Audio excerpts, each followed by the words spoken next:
হ্যাঁ, রেকর্ড হচ্ছে। আপনি ক্লাস শুরু করেন, অসুবিধা নেই। ঠিক আছে, থ্যাংক ইউ ভাই।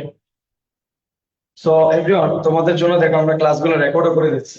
কত সুযোগ সুবিধা তোমরা 5-6 দিন শেষে, হ্যাঁ? যতবার খুশি ততবার এই ক্লাসগুলো তোমরা দেখতে পারবা, কোনো প্রবলেম হবে না ইনশাআল্লাহ। তাহলে শুরুতে আমি যাব হচ্ছে কবিতার ছন্দ। কবিতার ছন্দতে দেখো, আমাদের যে 12টা কবিতা আছে এর মধ্যে শর্ট সিলেবাসে আছে 7টি, আর ফুল সিলেবাসে আছে 7টির বাইরে আরো 5টি আছে আর কি কবিতা। এই 12টি কবিতার মধ্যে 4টি কবিতা আছে যারা মাত্রাবৃত্ত ছন্দে রচিত, 4টি কবিতা আছে যারা যেগুলো অক্ষরবৃত্ত ছন্দে রচিত, 4টি কবিতা আছে যেগুলো গদ্য ছন্দে রচিত। তো আমরা কবিতার ছন্দগুলা মোটামুটি আলোচনা করে নিই। তার আগে আমি একটু আমার পরিচয়টা দিয়ে নিই। অনেকে আবার ভাববে যে কে ক্লাস দিচ্ছে, যেহেতু অনলাইন, অনেক দূর দূর থেকে আপনারা আমাদের সাথে জয়েন আছেন। বাংলাদেশের 64 জেলার মধ্যে অসংখ্য জেলা আর স্টুডেন্ট আমাদের সাথে যুক্ত হয়েছে। তো আমি আমার পরিচয়টা দিয়ে নিচ্ছি। আমার নাম হচ্ছে মোহাম্মদ কাদ্দাফি। আমি হচ্ছে ঢাকা ইউনিভার্সিটি থেকে পড়াশোনা শেষ করেছি 2017-18 সালে। আর নবীন হাসান পরিচালক হিসেবে যুক্ত আছে, এবং নবীন হাসানের যে বাংলা বই আছে সে বইয়ের রাইটার। আপনাদের সাথে আমার অনেকগুলো ক্লাস থাকবে। আমি চেষ্টা করবো বাংলাটাকে যেন আপনাদের কাছে সহজভাবে উপস্থাপনা করতে পারি, আমি চেষ্টা করবো সেটা, ঠিক আছে? তো আমার আর পরিচয় না দিয়ে আমি মূলত আপনাদের পরিচয় ক্রিয়েট করার জন্য কাজে মনোনিবেশ করি আর কি। আপনারা ইনশাল্লাহ কয়েকদিন পর একটা ভালো আইডেন্টিটি পাবেন, ভালো ইউনিভার্সিটি পাবেন, সেটাই আমাদের বড় পরিচয় হবে। তো 12টি কবিতার মধ্যে আমরা প্রথমে লিখবো হচ্ছে মাত্রাবৃত্ত ছন্দের কবিতা। শুরুতে তাহলে খাতার মধ্যে আপনারা লিখেন যে মাত্রাবৃত্ত ছন্দ। এরকম কবিতা আছে 4টি। মাত্রাবৃত্ত ছন্দের কবিতা আছে কয়টি? 4টি। এই 4টি কবিতা কি কি? 4টি কবিতা হচ্ছে সোনারতরী, সোনারতরী, বিদ্রোহী, এরপর আছে 18 বছর বয়স,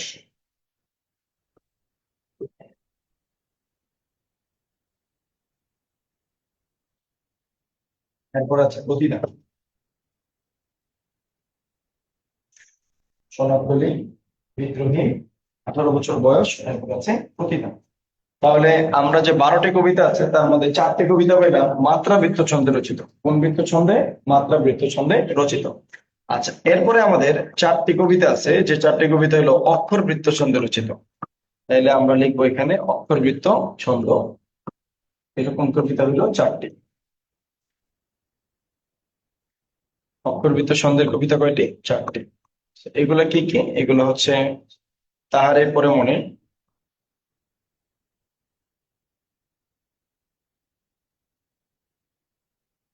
তারপরে বিভীষণের প্রতি মেঘনাদ,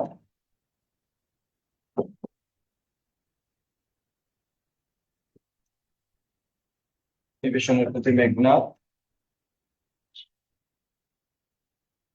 এরপরে আছে পদ্মা, তারপরে আছে সুচেতনা।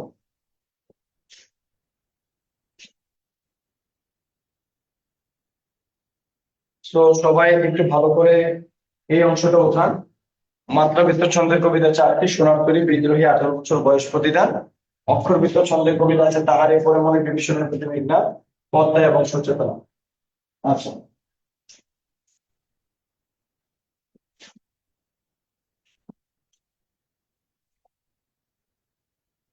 একজন ভাইয়া বলছে যে 12টা কবিতায় পড়তে হবে কি? হ্যাঁ, অ্যাডমিশনে কিন্তু কোনো সিলেবাস নেই।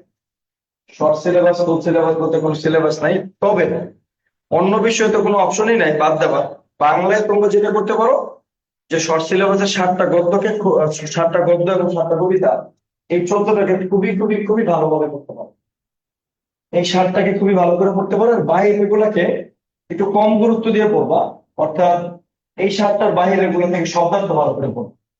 ঠিক আছে? গত বছর মানবিকের ইউনিটে একটা কোশ্চেন আসছিল যে নেকলেস গল্প কি, স্যাটিন শব্দের অর্থ কি? তো স্যাটিন শব্দের অর্থ কি, এটা কিন্তু ইয়েতে ছিল না, মানে শর্ট সিলেবাসে ছিল না নেকলেস গল্পটা। তো শর্ট সিলেবাসের বাইরে থেকে একটা কোশ্চেন আসছিল গত বছর ঢাকা বিশ্ববিদ্যালয়ে। সেটা আসলে একটা গদ্যের শব্দের অর্থ থেকে আর কি। তো শর্ট সিলেবাসের বাইরে থেকেও কিন্তু কোশ্চেন আসবে। তাহলে শর্ট সিলেবাসের 7টাকে ভালো করে পড়বা, আর বাকিগুলাকে একটু হালকা করে দেখে নেবে, এই শব্দার্থ টিকা গুলো ভালো করে দেখবে। তাহলে মাত্রাবৃত্ত ছন্দের কবিতা কয়টি? 4টি। অক্ষরবৃত্ত 4টি। তাহলে এই স্লাইডটা একটা স্ক্রিনশট রেখে দাও। একটা স্ক্রিনশট রেখে দাও, তাহলে পরবর্তীতে কারো লেখা যদি অনেক স্লো থাকে তুমি তোমার লেখাটা পরে সমাপ্ত করে নিতে পারবা, উঠাই নিতে পারবে ইনশাল্লাহ। ঠিক আছে? তাহলে মাত্রাবৃত্ত ছন্দের যে 4টা কবিতা আছে এর মধ্যে শর্ট সিলেবাসে দেখো এই 4টাই আছে। আর অক্ষরবৃত্ত ছন্দের যে কবিতাগুলো আছে এখান থেকে তাহারে পরে মনে এই কবিতাটা শর্ট সিলেবাসের মধ্যে আছে। শর্ট সিলেবাসের কবিতাগুলো আমি মার্ক করে দিলাম। ঠিক আছে? এরপরে আমি চলে গেলাম হচ্ছে গদ্য ছন্দ। গদ্য ছন্দের কবিতা, গদ্য ছন্দের কবিতা আছে 4টি।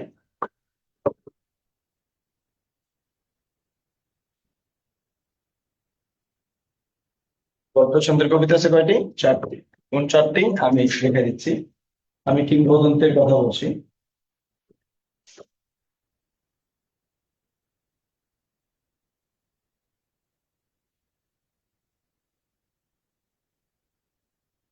আমি কিংবদন্তের কথা বলছি। এটা একটা কবিতা আছে না, ফেব্রুয়ারি 1969।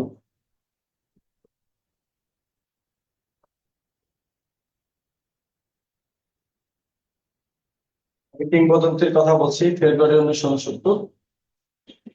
এরপরে আছে নুরুল দিনের কথা মনে পড়ে যায়।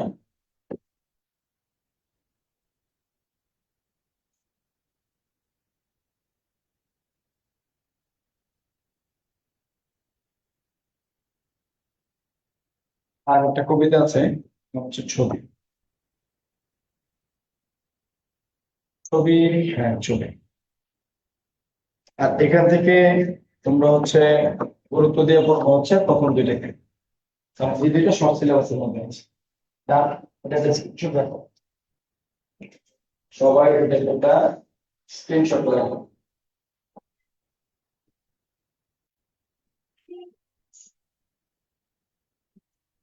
আর লেখা শেষ হলে সবাই ডান লিখবা, তাহলে আমি বুঝবো যে তোমাদের লেখা শেষ, তাহলে আমি পরের স্লাইডে চলে যেতে পারবো। তো তোমরা খাতার মধ্যে লিখবা এবং চ্যাট বক্সটাও ওপেন রাখবা, যেন যে কোনো প্রয়োজনে কোশ্চেন করতে পারো বা আমাকে জানাতে পারো। ঠিক আছে? তাহলে আমি একটু দেখি চ্যাট বক্সের কি অবস্থা। আমার 12টা 15 হবে, হ্যাঁ জেলা যাবে 12টা 15 হবে, কারণ এখানে তো 12টা আছে কবিতা, গদ্য কবিতা। এর মধ্যে যেগুলো ভাইয়া ভালো করে রাখ দিছে সেগুলো তোমরা হচ্ছে যে আগে উঠে দিবে। ঠিক আছে? ওকে, তাহলে আমাদের যে কবিতার ছন্দ আছে 12টা কবিতার ছন্দ আমরা পড়ে ফেললাম। ঠিক আছে? ওকে, ডান। এরপরে আমরা চলে যাবো আমাদের যে গ্রামাটিক্যাল আইটেম আছে। টপিকের নাম হচ্ছে ধ্বনি ও বর্ণ। ধ্বনি ও বর্ণ ভালো করে খেয়াল করবা, এটা আমাদের খুবই গুরুত্বপূর্ণ আলোচনার বিষয়। ধ্বনি বলতে আমরা আসলে কি বুঝি? ধ্বনি বলতে আমরা অনেকে বুঝি যে আওয়াজ। ধরেন আমি একটা আওয়াজ করলাম, ধরেন হাত তালি দিই।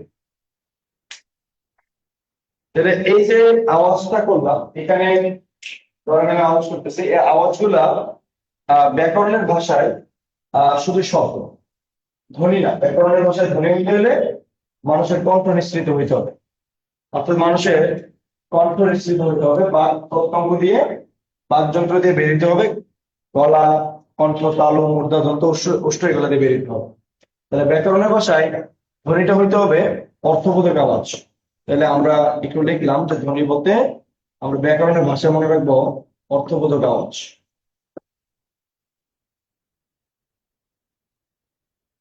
ধ্বনি মানে অর্থবোধক আওয়াজ। আর বর্ণ বলতে আমরা আসলে কি বুঝি? বর্ণ হচ্ছে ধ্বনির লিখিত রূপ,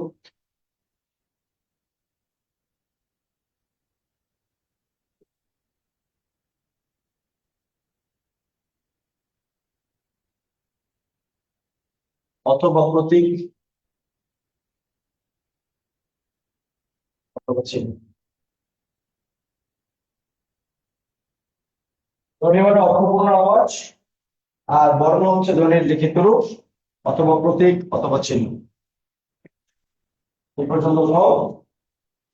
এরপর আমি চলে যাবো একটা টপিকে যার নাম হচ্ছে অক্ষর। ধ্বনির লিখিত রূপ, প্রতীক বা চিহ্ন। ওকে, এরপরে আমি একটা টপিকে যাব, সেই টপিকটার নাম হচ্ছে অক্ষর। আমি লিখলাম হচ্ছে অক্ষর।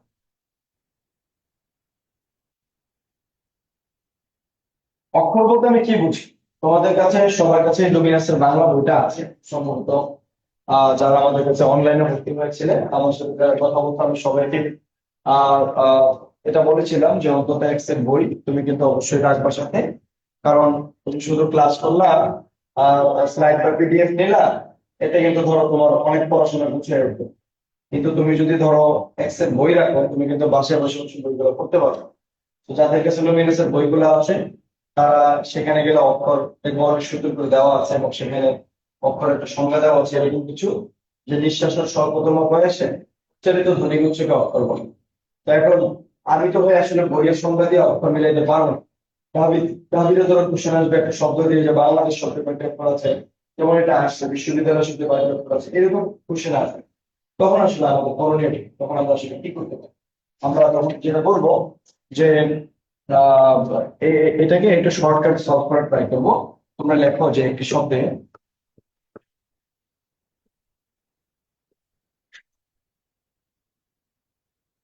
যতগুলো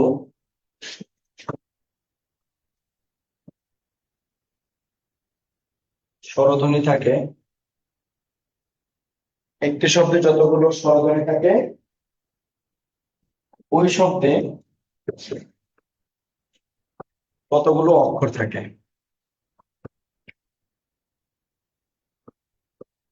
একটি শব্দে যতগুলো স্বরধ্বনি থাকে ওই শব্দে ততগুলো কি থাকে, অক্ষর থাকে। তাহলে তোমরা একটু লক্ষ্য করে দেখো, আমরা যে অংশটা হিট করব সেটা হলো যতগুলো স্বরধ্বনি ততগুলো অক্ষর। বলো, যতগুলো স্বরধ্বনি ততগুলো অক্ষর। একটি শব্দে যতগুলো স্বরধ্বনি থাকবে ওই শব্দে ততগুলো অক্ষর থাকবে। যতগুলো স্বরধ্বনি থাকবে ততগুলো অক্ষর থাকবে। যেমন ধরো আমি এক্সাম্পল লিখলাম হচ্ছে মা। মা শব্দটার মধ্যে স্বরধ্বনি কয়টা আছে? একটা স্বরধ্বনি আছে আ। তাহলে মা শব্দের মধ্যে অক্ষর আছে কয়টি বলো? একটি। এটা হচ্ছে একটি অক্ষর। আমি বললাম বাবা। বাবা শব্দের মধ্যে স্বরধ্বনি আছে কয়টা? দেখো, বয়ের সাথে আ, আবার বয়ের সাথে আ, কয়টি আছে? দুইটি। তাহলে বাবা শব্দের মধ্যে অক্ষর আছে কয়টি? দুইটি। তাহলে মা, বাবা, এগুলোর মধ্যে অক্ষর আমরা বের করব। ঠিক আছে। এরপরে ধরো আমি একটা শব্দ লিখলাম হচ্ছে বাংলা। বাংলা আমাদের ভাষা। আমি যখন বললাম বা, এখানে স্বরধ্বনি আছে আ। এরপর একটা অনুস্বার আছে, অনুস্বারটা আমরা কাউন্ট করবো না স্বরধ্বনি বের করার ক্ষেত্রে, কারণ এটা একটা ব্যঞ্জন বর্ণ। কি বললো? ব্যঞ্জন বর্ণ। তাহলে তুমি অক্ষর কাউন্টিং এর ক্ষেত্রে তোমরা অবভিয়াসলি স্বরধ্বনি দিয়ে কাউন্টিং করবা। তাহলে যতগুলো স্বরধ্বনি ততগুলো অক্ষর। তাহলে এখানে স্বরধ্বনি আছে ব, আকার এবং অনুস্বার, তিনটা বর্ণের মধ্যে একটা আ। লা বললে একটা আ। তাহলে স্বরধ্বনি আছে কয়টা? দুইটা। তাহলে কয়টি অক্ষর আছে? দুইটি। যতগুলো স্বরধ্বনি ততগুলো। একটা শব্দ আমি লিখলাম কমলা। কমলা শব্দের মধ্যে কয়টি অক্ষর আছে? তোমরা চ্যাট বক্সে একটু কমেন্ট করে দাও। কয়টি আছে? একটি, দুইটি, তিনটি, চারটি, নাকি পাঁচটি?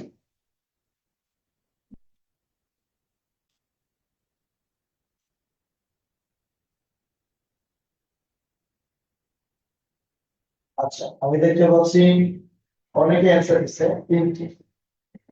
শাহাবিন, তাফসিন, আমিনুল ইসলাম, রবিউল ইসলাম, তানজিম তৃষা, জান্নাতুল, আনজিবুর রহমান, তামান্না আক্তার, তানজিলা জাহান, আব্দুল্লাহ ইবনে সুবন। সুবন ভুল করছে বলে।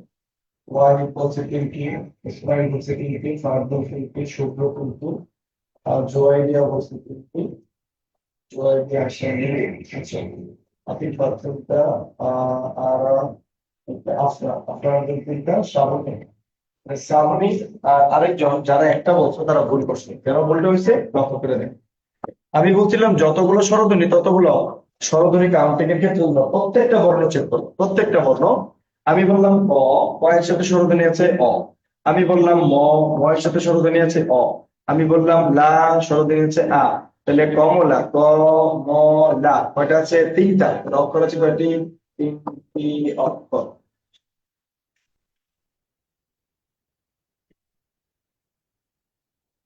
সবাই ক্লিয়ার? একটি শব্দে যতগুলো স্বরধ্বনি ততগুলো অক্ষর থাকে। যতগুলো স্বরধ্বনি ততগুলো অক্ষর। একটি স্বরধ্বনি থাকলে একটি অক্ষর, দুইটা স্বরধ্বনি থাকলে দুটি অক্ষর, তিনটি স্বরধ্বনি থাকলে তিনটি অক্ষর। তাহলে তোমরা সলভ করো। আরো দু একটা এক্সাম্পল দিই। যেমন আমি লিখতাম হচ্ছে বাংলাদেশ। বাংলাদেশ শব্দের মধ্যে কয়টি অক্ষর আছে? না, সলভ করো। বাংলাদেশ শব্দে কয়টি অক্ষর আছে?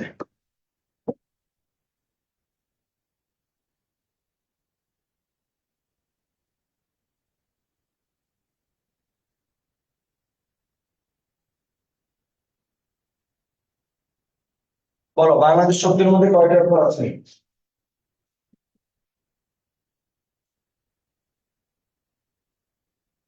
তিনটা নাকি চারটা?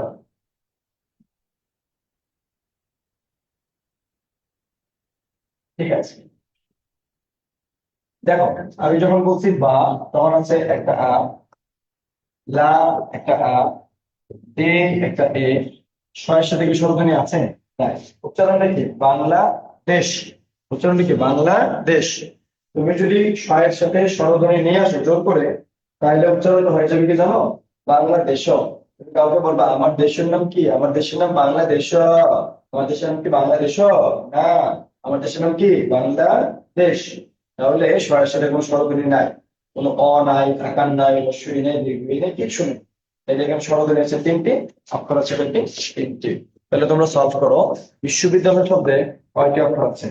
বিশ্ববিদ্যালয়, এই কোশ্চেনটা ঢাকা বিশ্ববিদ্যালয়ে আসছে 2-3 বছর আগে। বিশ্ববিদ্যালয় শব্দে কত অক্ষর আছে বলবো?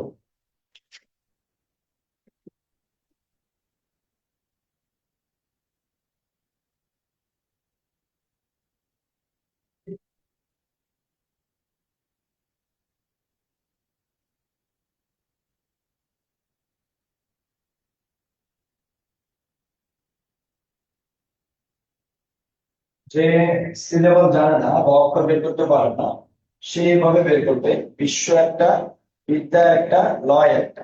বিশ্ব, বিদ্যা, লয়। থেমে থেমে তিন জায়গায় থামতে হয়, অগণিত অক্ষর তিনটা। No brother, brother and sisters, এখানে লক্ষ্য করে দেখো বিশ্ববিদ্যালয় শব্দে অক্ষর আছে হচ্ছে কয়টা? বিশ্ববিদ্যালয় শব্দের মধ্যে অক্ষর আছে 5টা। যারা অ্যান্সার দিচ্ছ 5, তোমাদেরটা কারেক্ট।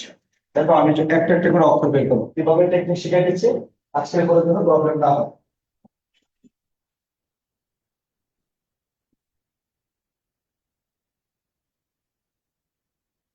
তাহলে যখন আমি বললাম বি, বি বললে আসে ই, তারপরে আসে স, স এর সাথে অ। আবার বললাম বি, বি এর সাথে ই। আমি বললাম দা, বিশ্ববিদ্যা। এই যে একটা স্বরধ্বনি আসছে এটা কিন্তু মৌলিক স্বরধ্বনি, হ্যাঁ, এটাকে কাউন্ট করতে হবে। এরপর আমি যখন বললাম লয়, তোমরা বলো এই লয় শব্দটাকে যদি আমি এভাবে ভাঙি তাহলে কি পাচ্ছি? ল প্লাস অ প্লাস অন্তস্থ অ। এই অ একটা মৌলিক স্বরধ্বনি, সরি যৌগিক স্বরধ্বনি। আমি যদি এটাকেও কাউন্ট না করে অটাকেও ধরি, তাও পাওয়া যাচ্ছে যেখানে একটা স্বরধ্বনি আছে লয়ের সাথে একটা অ। তাহলে টোটাল করে পাচ্ছি 5টা: 1 2 1 2 3 4 5। তাহলে বিশ্ববিদ্যালয়ের সাথে অক্ষর আছে কয়টি? 5টি।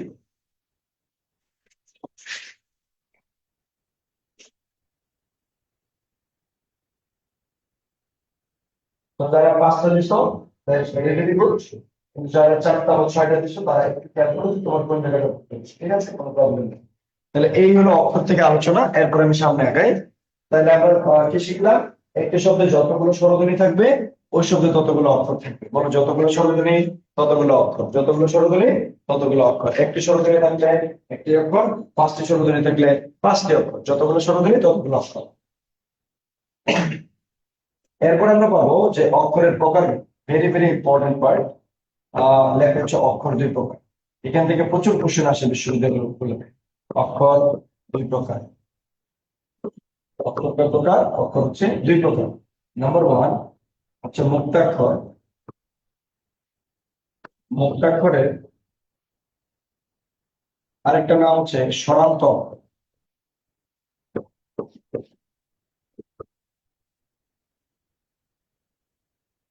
মুক্তাক্ষরের আরেকটা নাম কি হবে? স্বরান্ত অক্ষর। তাহলে আহ এখানে আমি এটা শর্টকাটে লিখবো যে মুক্তাক্ষর বা স্বরান্ত অক্ষর মানে হলো শেষে স্বরধ্বনি থাকে।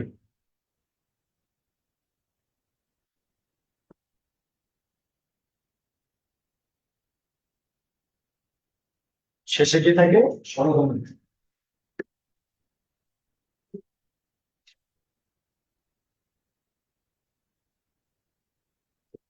যেমন পানি, পানি শব্দের শেষে স্বরধ্বনি আছে কি?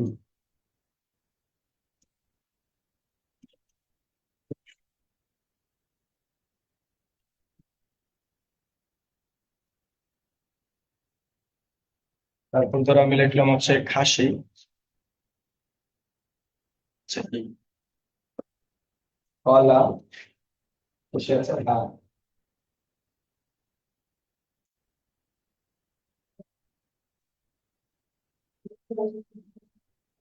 আচ্ছা, যেহেতু চারপাশে আদান চলতেছে, তো আমি জাস্ট লেখাটা লিখি, তুমি লেখাটা উঠাও। আজানের পরে দেন আমরা কথা বলতেছি এবং এগুলো ব্যাখ্যা দেব, হ্যাঁ?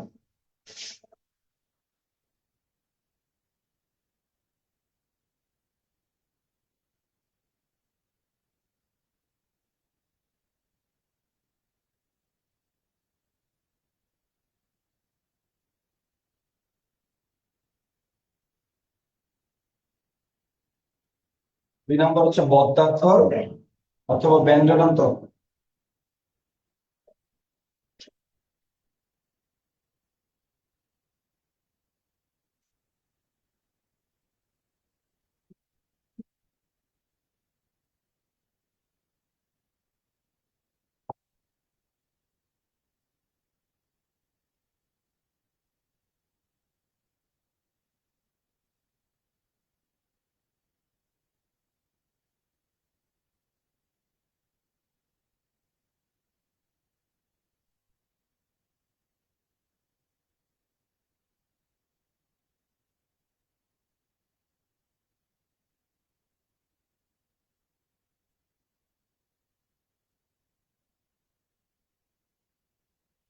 স্লাইডটা পুরোটা উঠাও, একটা স্ক্রিনশট দিয়ে রাখো সবাই, স্ক্রিনশট দিয়ে রাখো।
সবাই লিখেছেন?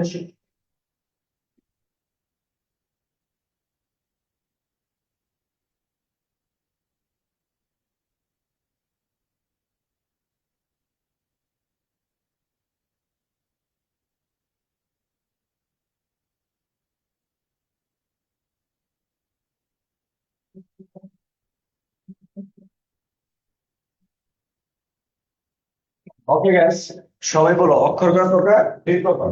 একটা হলো মুক্তাক্ষর, একটা হলো বদ্যাক্ষর। একটা হলো মুক্তাক্ষর, একটা বদ্যাক্ষর। মুক্তাক্ষরের শেষে কি থাকে? স্বরধ্বনি থাকবে। বদ্যাক্ষরের শেষে কি থাকবে? ব্যঞ্জন ধ্বনি থাকবে। তো আমি যখন বললাম পানি, পানি শব্দের শেষে ই ছিল, এই একটা স্বরধ্বনি, এটা একটা মুক্তাক্ষর। খাসি শেষে ই ছিল, এটা মুক্তাক্ষর। কলা শেষে আ ছিল, এই শব্দটা ছিল মুক্তাক্ষর। বদ্যাক্ষরের শেষে ব্যঞ্জন থাকবে, কোনো স্বরধ্বনি থাকবে না, যেমন তোমাদের প্রিয় শব্দ বাঁশ, যেটা তোমরা নর্মালি খাও আর কি। আর ফ্রেন্ডদেরকে ফোন দিয়ে বলে, জানিস আজকে আমি বাঁশ খেয়েছি। আচ্ছা ঠিক আছে। তো এই যে আমি শব্দটা দিলাম হচ্ছে বাঁশ, তাহলে এই বাঁশ শব্দটার শেষে কি কোনো স্বরধ্বনি আছে? তুমি কি বলবো, জানিস আমি আজকে বাঁশও খেয়েছি?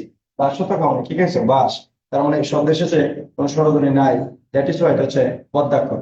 কলেজ, কলেজের শেষে স্বরধ্বনি নাই, সেটা বদ্যাক্ষর। লুমিনাস, লুমিনাসের শেষে কোনো স্বরধ্বনি নাই, এটা হচ্ছে বদ্যাক্ষর। ঠিক আছে। তো এইখানে যেটা হয়েছে যে মুক্তাক্ষরের শেষে স্বরধ্বনি থাকে কিন্তু বদ্যাক্ষরের শেষে স্বরধ্বনি থাকে না। আর মুক্তাক্ষরের আরেকটা নাম হচ্ছে কি? স্বরান্ত অক্ষর। বদ্যাক্ষরের আরেকটা নাম হচ্ছে ব্যঞ্জনান্ত অক্ষর। সবাইকে ক্লিয়ার? জানা তোমাকে ক্লিয়ার হলে ক্লিয়ার, ওকে।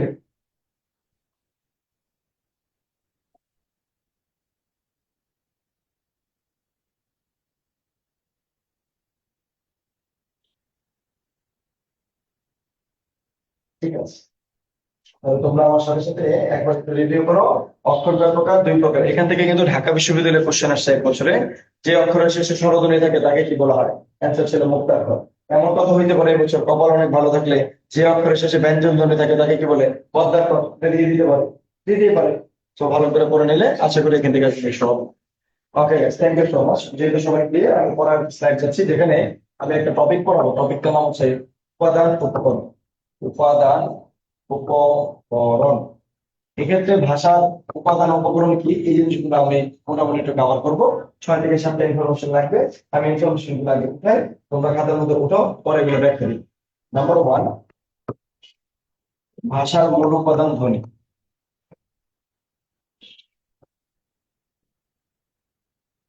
ভাষার মূল উপাদান হচ্ছে ধ্বনি।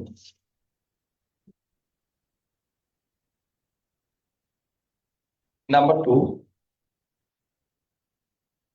ভাষার মূল উপকরণ হচ্ছে বাক্য। নাম্বার 3, বাক্যের মূল উপাদান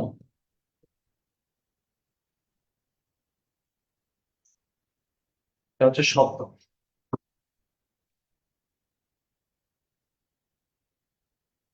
4 নম্বর, শব্দের মূল উপাদান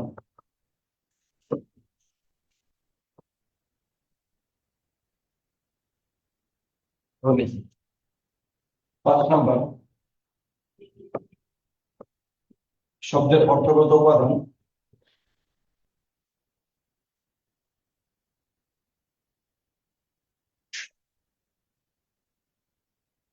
অর্থ। 6 নম্বর, শব্দের গঠনগত উপাদান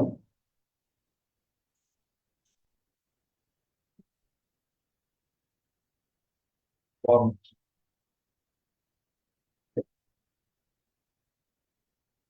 এই 6টা ইনফরমেশন সবাই খাতার মধ্যে উঠাও, একটা স্ক্রিনশট দিয়ে রাখো। এখানে একটা স্ক্রিনশট দিয়ে রাখো। আর এই 6টা ইনফরমেশন আমি একদম A to Z বোঝাবো তোমাদেরকে, 1 বাই 1। আচ্ছা, অনেকের লেখা, থ্যাংক ইউ সো মাচ। অনেকের হাতে লেখা খুবই ফার্স্ট, এটা খুবই ভালো। লেখা ফার্স্ট হওয়াটা খুবই ভালো, পজিটিভ সাইন। তোমার লেখা যত, মানে ধরো অনেকে বলে যে ভাই আমার লেখা কাউয়ার মতো, তোমার লেখা কাউয়ার মতো হোক আর যার মতোই হোক, সমস্যা নেই। তুমি লেখাটা টিচারকে বুঝাইতে পারবে যে তুমি আসলে কি দেখছো। That is the point. তো আমি হচ্ছে যে এবার ডিসকাস করি, তোমরা বিষয়গুলোকে খেয়াল করো যে কিভাবে কিভাবে কি হবে। মনে রাখবা, ক 1 আর 2 এই দুইটা জায়গার মধ্যে একটা প্রবলেম আছে। ভাষার মূল উপাদান কি আর মূল উপাদান কি।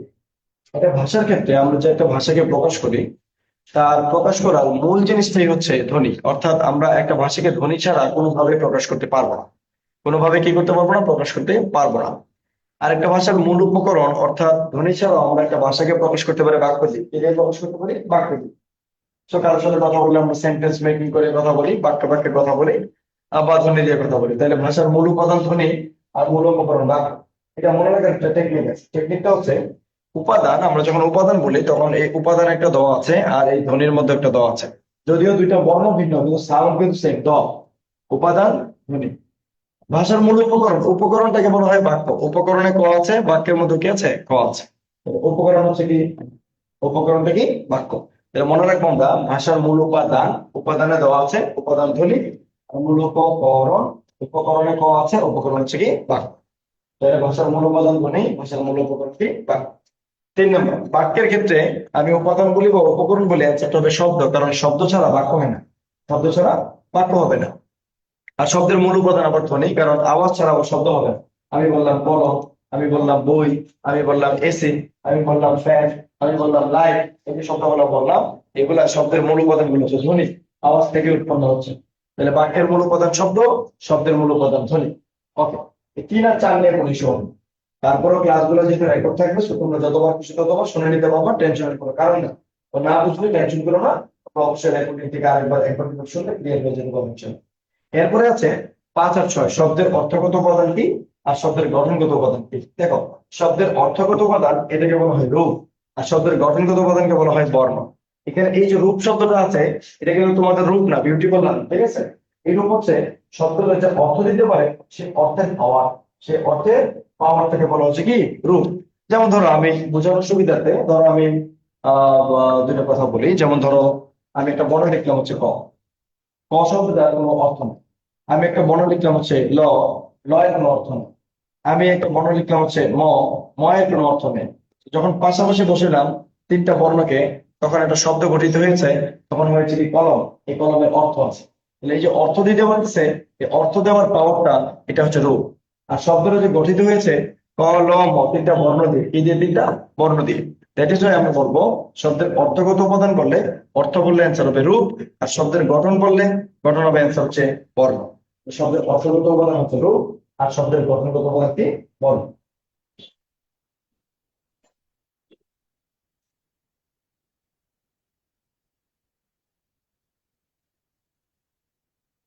আমি তো আঞ্জুম, নাম ভুল করছো, তোমার কিন্তু কি নাম? আমার নাম হচ্ছে ডাক্তার সিং।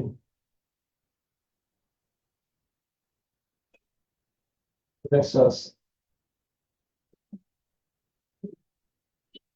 রূপ আর বর্ণ এটা বুঝি নাই, বাদ দিন। ঠিক আছে, বাদ দিন, শোনো। আহ শব্দের অর্থগত উপাদান, সেটাকে বলা হচ্ছে রূপ। অর্থাৎ যখন একটা শব্দ অর্থপূর্ণ হবে, তখন সেখানে রূপ থাকবে। আর শব্দটা গঠন হয়েছে কি দ্বারা? বর্ণ দ্বারা। তাহলে গঠনগত উপাদানকে কি বলবো? বর্ণ। ধরো আমি আরেকটা এক্সাম্পল দিই। আমি লিখলাম হচ্ছে তিনটা বর্ণ পাশাপাশি, ক, খ আর গ। এই তিনটাকে একসাথে বললে তাকে বলা হবে কি? কখ। কি মুরগির ডাক দিছি? না রে, মুরগির ডাক কখন না, কক কক কক। যাই হোক, তোর আবার কক কক গুলো তাহলে আরেক সমস্যা। তোমার আবার কুক কুক কুকে চলে যাবে কোথেকে না কোথেকে। তাহলে এই যে ডাক দিলাম আমি, এটা ক খ, তিনটা বর্ণ লিখলাম। এই তিনটা বর্ণ পাশাপাশি লেখার কারণে কি কোনো অর্থ দিতে পারতেছে না। তাহলে এখানে অর্থগত উপাদান রূপ অ্যাক্টিভেটেড হয় না, ঠিক আছে। তাহলে শব্দের যে অর্থগত উপাদান, যেই বস্তুটা শব্দের অর্থ দিতে পারে, যে পাওয়ার, তার নাম হচ্ছে রূপ। এটার ভিতরে রূপ নাই। তুমি কি বুঝছো পারদিন? শব্দের অর্থ নাই, এই জন্য এটার ভিতরে রূপ নাই। আর এই যে শব্দটা, এর আগে যে শব্দটা লিখলাম কলম, শব্দটা গঠন হয়েছে কয়টা বর্ণ দিয়ে? তিনটা বর্ণ দিয়ে। এই জন্য শব্দের গঠন বললে অ্যান্সার হবে বর্ণ। তাহলে শব্দের অর্থগত উপাদান বললে রূপ, আর গঠনগত উপাদান বললে কি হবে? বর্ণ। তাহলে এই 6টা ইনফরমেশন সবাই একবার আমার সাথে সাথে বলো। ভাষার মূল উপাদান কি? ধ্বনি। ভাষার মূল উপকরণ বাক্য। বাক্যের মূল উপাদান শব্দ। শব্দের মূল উপাদান ধ্বনি। শব্দের অর্থগত উপাদান রূপ। শব্দের গঠনগত উপাদান বর্ণ। সবাই দ্রুত সময় নেবে 1 মিনিট, এই 6টা ইনফরমেশন একবার ভালো করে মুখস্থ করো। ক্লাসের পরে তোমাদের আরো সুযোগ আছে, তখন তোমরা এগুলো আরো মুখস্থ করতে পারবে ইনশাআল্লাহ।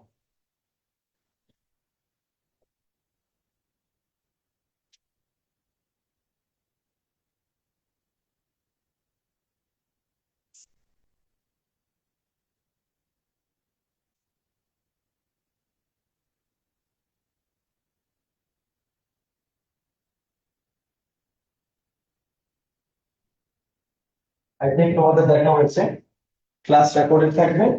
তো আমরা ক্লাস কন্টিনিউ করে যাই। তোমাদের যে জায়গাটা আরেকবার দেখতে ইচ্ছা করবে, পড়তে ইচ্ছা করবে, সেটা শুনে নেবা, ইনশাআল্লাহ কাজ হয়ে যাবে। এরপরে আমাদের টপিকের নাম আসবে বর্ণমালা। আমাদের টপিকের নাম আসবে হচ্ছে বর্ণমালা।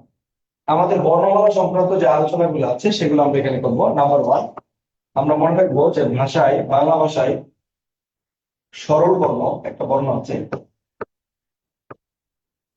সরল বর্ণ, অথবা এটাকে বলা হয় অসংযুক্ত বর্ণ,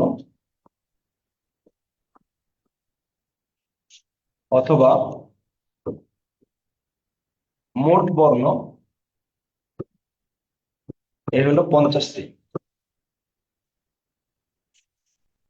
বাংলা ভাষায় সরল বর্ণ, অসংযুক্ত বর্ণ, মোট বর্ণ কয়টি? 50। বাংলা ভাষায় সরল বর্ণ, অসংযুক্ত বর্ণ, মোট বর্ণ কয়টি? 50টি। এর মধ্যে স্বরবর্ণ 11টি,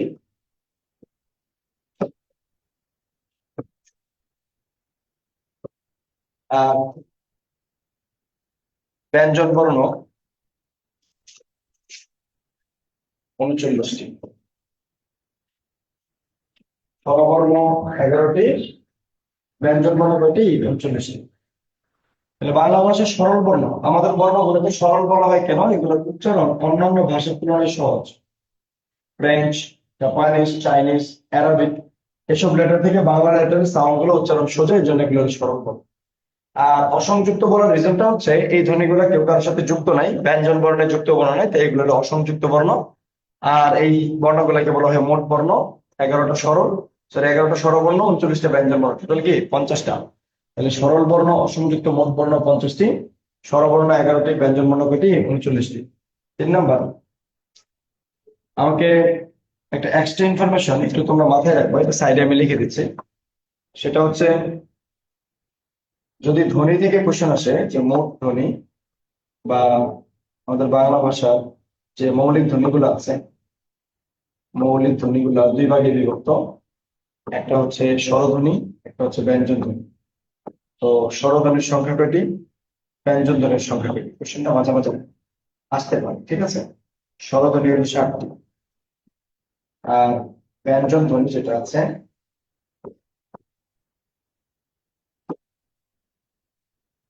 ব্যঞ্জন ধ্বনি হলো 30টি। স্বরধ্বনি 7টি, ব্যঞ্জন ধ্বনি 30টি। এই ইনফরমেশনটা তোমরা একটু উঠে নিও। তাহলে স্বরবর্ণ 11টি, ব্যঞ্জন 39টি। কিন্তু যখন আমি ধ্বনি কাউন্ট করতেছি তখন স্বরধ্বনি 7টি, ব্যঞ্জন হচ্ছে 30টি। কয়টা হলো? 37টি। তাইলে মোট বর্ণ ছিল 50টা, কিন্তু মোট ধ্বনি কি কয়টা? বাংলা ভাষায় 37টা। 13টা মাইনাস 40। কেন মাইনাস হয়েছে জানো? এটা হচ্ছে তোমার ওই, যখন তুমি দন্তন্য আর মূর্ধন্য ন দুইটা বর্ণের সাউন্ড তুমি যখন ধরো চেক করতে যাও, তখন দুইটা নয়ের মধ্যে ধ্বনি হিসেবে দন্তন্য টিকে যায়, মূর্ধন্য ন বাদ যায়। তাহলে এখানে দুইটা বর্ণ আছে কিন্তু ধ্বনি আছে। এরপরে রস্যু ই, এরপরে ধরো দীর্ঘ ই, এখানে বর্ণ আছে দুইটা কিন্তু ধ্বনি আছে একটা। এরকম অন্তস্থ চ, বর্গীয় চ, এখানে বর্ণ আছে দুইটা, ধ্বনি আছে দুইটা, একটা। এরপর তালব্য, মূর্ধন্য, দন্তস্ব, তিনটা স্বরের মধ্যে বর্ণ আছে তিনটা কিন্তু ধ্বনি আছে দুইটা। এইভাবে মাইনাস হতে থাকে, যার কারণে তোমার 50টা থেকে কমে এটা হচ্ছে 37টা হয়ে যায়। আচ্ছা, এটা বাদ দিই, তারপর আমরা নেক্সট আলোচনায় যাবো। এটা নিয়ে আলোচনা করার আর কিছু নাই, যা আলোচনা করেছি এর উপর হবে ইনশাল্লাহ। তাহলে স্বরবর্ণ 11টি, ব্যঞ্জন 39টি, স্বরধ্বনি 7টি, ব্যঞ্জন ধ্বনি 30টি। স্বরধ্বনি কোন 7টা সেটা আমরা লিখবো একটু পরে পাবো, হ্যাঁ। এরপর 3 নম্বর লেখা হচ্ছে মৌলিক স্বরবর্ণ। মৌলিক স্বরবর্ণ, তো মৌলিক স্বরবর্ণ হলো 6টি। কোন 6টি? দেখো, এই যে 11টা আমার বর্ণ আছে,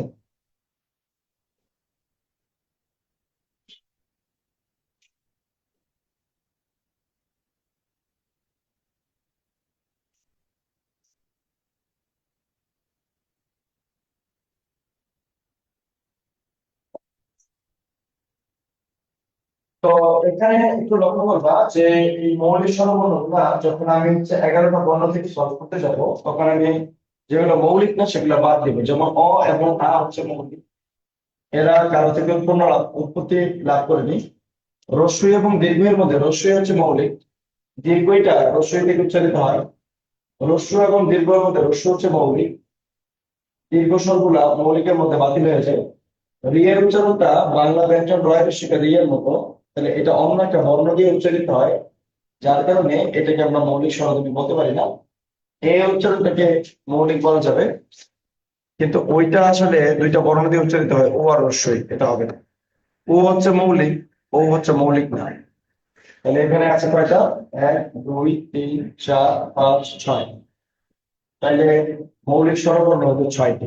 মৌলিক স্বরবর্ণ কয়টি? 6টি। কোন 6টি পেলাম আমরা?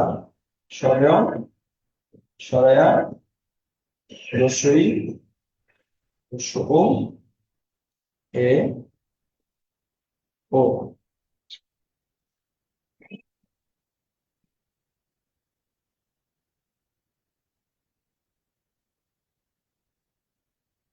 তাহলে বলো মৌলিক স্বরবর্ণ কয়টি? মৌলিক স্বরবর্ণ হলো 6টি, মনে থাকবে। এরপরে আমি যাব মৌলিক স্বরধ্বনি। মৌলিক স্বরধ্বনি কয়টি? আচ্ছা, ইনফরমেশনকে আমি মার্কিং করতেছিলাম। আচ্ছা, তো এটা 3 নাম্বার, 4 নাম্বার ইনফরমেশন। মৌলিক স্বরধ্বনি,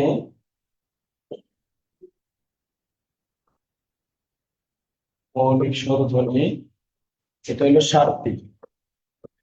কোশ্চেন হলো ভাইয়া 7টি কেমনে?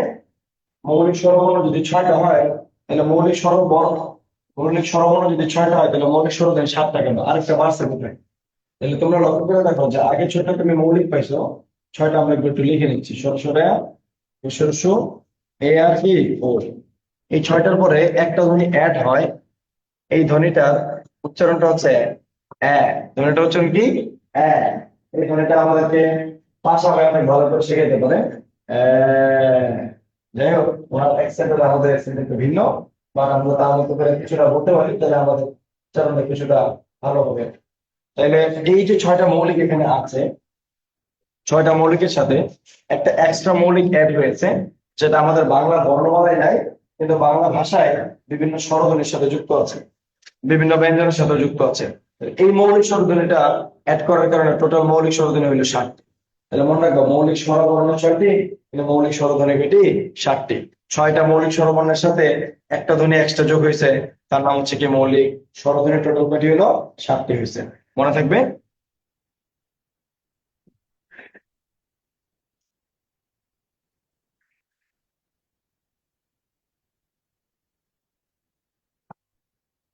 ঠিক আছে। 5 নম্বর ইনফরমেশন, যৌগিক স্বরধ্বনি কয়টি?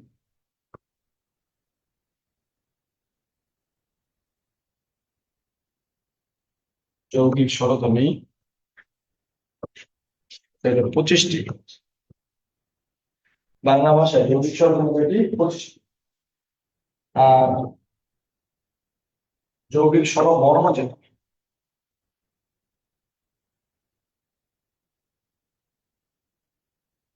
বা লিখিত যৌগিক স্বর,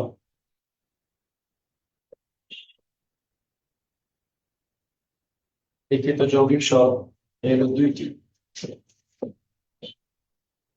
একটা হচ্ছে ওই, আর একটা হচ্ছে ও। তাহলে টোটাল যৌগিক 25টি, যৌগিক স্বরবর্ণ বা লিখিত যৌগিক 2টি। তাহলে অলিখিত যৌগিক আছে কয়টি?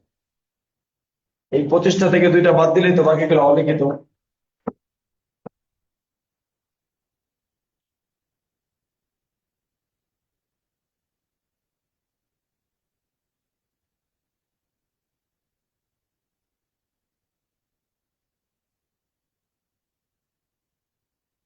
অলিখিত যৌগিক স্বর হলো 23টি।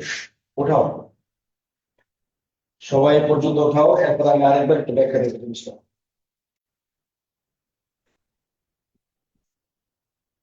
দাম হচ্ছে দাম, ঠিক আছে? তাহলে দেখা তো ভালো ফাস্ট, মাশাআল্লাহ।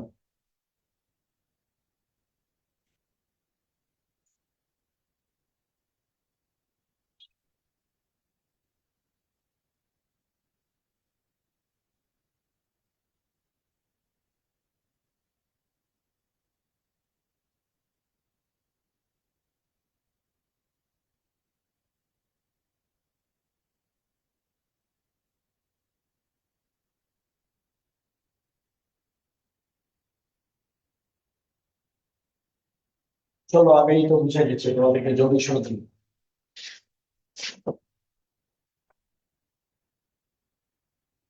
ভাই দেখো, মৌলিক স্বরধ্বনি সেটাকে বিশ্লেষণ করা যাবে না, এটা তো মৌলিক। আর যৌগিক কোনটা? 2টা মৌলিক মিলে একটা যৌগিক হয়। এরকম বাংলা ভাষায় যৌগিক স্বরধ্বনির সংখ্যা হচ্ছে 25টা। কিরকম হইতে পারে? ধরো আমি লিখলাম কিছু যৌগিক স্বরবর্ণ। ধরো আমি লিখলাম সরায়া, এর সাথে হইলো অবশ্যই সঠিক সংখ্যা হচ্ছে আই। যখন আমি বলি যাই, তখন আমরা আই শব্দটা বলি।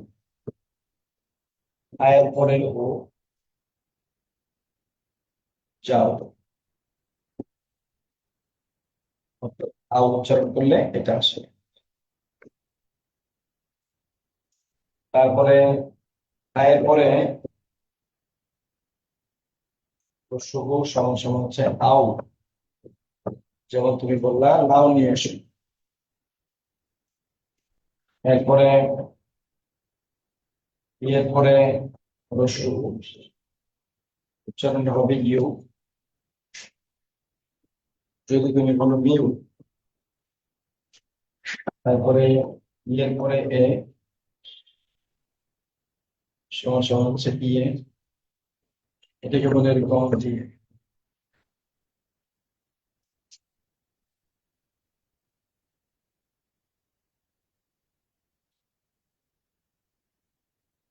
তোমার লেখাটা উঠাও, এরপর আমি ব্যাখ্যা দিচ্ছি।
আচ্ছা, তাইলে যতটুকু আমরা এই পর্যন্ত লিখলাম, এখানে আমি যৌগিক সরবরাহ নিলাম। মৌলিক মানে যদি একটা হয়, ইন্ডিভিজুয়াল হয়, তাহলে তোমরাই জানো যে যৌগিক মানে কয়টা হবে। যৌগিক মানে হচ্ছে দুইটা হবে, তাই না? তাহলে এই যে যৌগিক স্বরধ্বনি গুলো আছে, এখন তোমরা আমাকে একটু বলবা কষ্ট করে যে এই যে ধ্বনিটা আই, ধরো এই যে ধ্বনিটা আছে আই, আও, আও, ইউ, ইয়ে, হাও অথবা না আছে, এই নামে কোন বর্ণ কি আমাদের বাংলা বর্ণমালায় আছে? হ্যাঁ বা না আছে? আই, আও, ইউ, ইয়ে, এই নামে কোন বর্ণ বাংলা বর্ণমালায় কি আছে? আমরা যে স্বরবর্ণ পড়ছি বা ব্যঞ্জন বর্ণ পড়ছি, স্বর স্বর রস্য দীর্ঘ রস্য দীর্ঘ দীর্ঘ, এ ওই ও ও, তোমরাই বলো এই 11টার মধ্যে কি তোমার এরকম কোনো স্বরধ্বনি আছে? তাহলে এটা যদি না থাকে, তাহলে তুমি এই ধরনের স্বরধ্বনি তো ব্যবহার করতেছো। তুমি যখন বলতেছো যাই, তুমি আই বলতেছো। তুমি যখন বলতেছো যাও, তুমি আও বলতেছো। তুমি যখন বলতেছো লাও, তুমি আও বলতেছো। মিউ, তুমি ইউ বলতেছো। নিয়ে, দিয়ে, দিয়ে, তুমি ইয়ে বলতেছো। এই যে ধ্বনিগুলা আছে, এই ধ্বনিগুলা মৌলিক স্বরধ্বনি না। এখানে দুইটা দুইটা ধ্বনি দিয়ে তৈরি হচ্ছে ভাইয়া, এগুলো যৌগিক স্বরধ্বনি। এগুলো কি স্বরধ্বনি? যৌগিক স্বরধ্বনি। আশা করি সবাই এই পর্যন্ত বুঝতে পারছে। এই পর্যন্ত বুঝতে পারছো? এরকম যৌগিক মিলায় মিলায়া বাংলা ভাষায় তুমি যদি যাও, তুমি যদি এরকম যৌগিক স্বরধ্বনি খুঁজতে থাকো, একটার সাথে একটা যোগ দিয়ে দিয়ে দিয়ে দিয়ে দিয়ে দিয়ে দিয়ে তুমি টোটাল যৌগিক পাবা 25টা।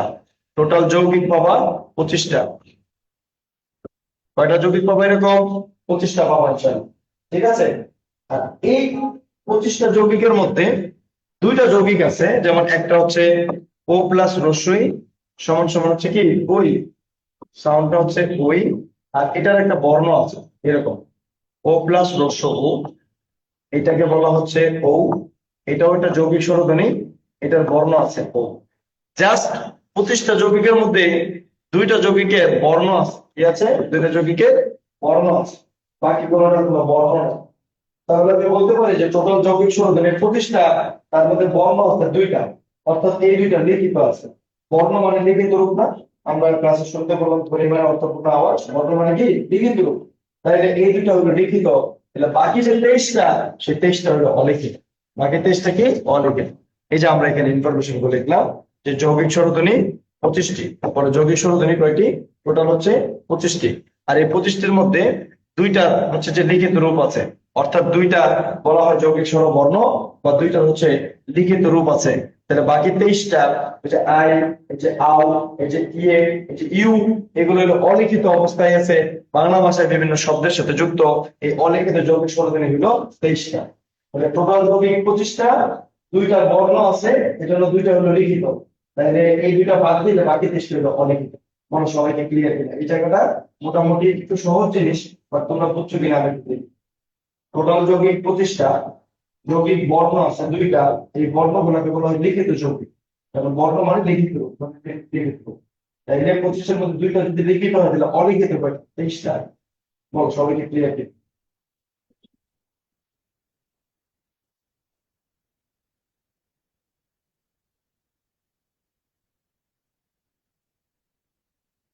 তোমরা বলছে ক্লিয়ার, তাহলে বুঝছো। বাকিরা সবাই ক্লিয়ার হচ্ছে? ঠিক আছে, কে আমার লিখছে ক্লিয়ার? ঠিক আছে, ঈশ্বর বলছে ক্লিয়ার ক্লিয়ার। ঠিক আছে, থ্যাংক ইউ সো মাচ। তাহলে বলো যৌগিক স্বরধ্বনির 25টি, যৌগিক স্বরবর্ণ 2টি, বা লিখিত যৌগিক 2টি, অলিখিত যৌগিক 23টি। ভালো করে ইনফরমেশন গুলো মাথায় রাখবা, এখান থেকে কোশ্চেন আসতে পারে ইনশাআল্লাহ। ঠিক আছে, তাহলে আমরা এরপরে সামনের দিকে আগে যাবো ইনশাআল্লাহ।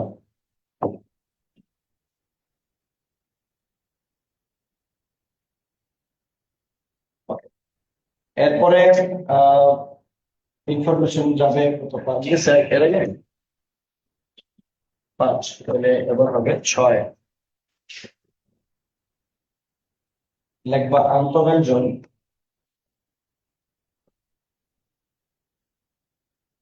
অথবা নীলিন বর্ণ, এটা হচ্ছে অ। অন্তঃব্যঞ্জন বা নীলিন বর্ণ হচ্ছে অ।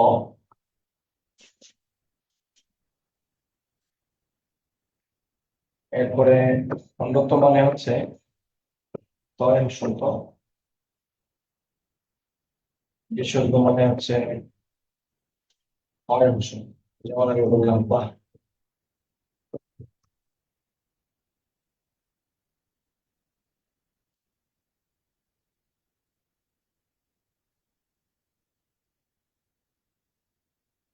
ফলা হচ্ছে 6টি।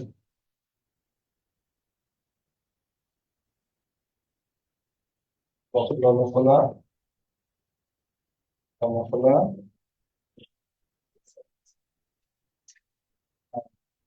তার চিহ্ন,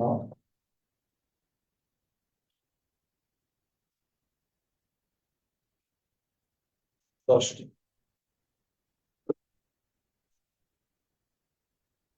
অয়ের কোনো কার চিহ্ন নাই।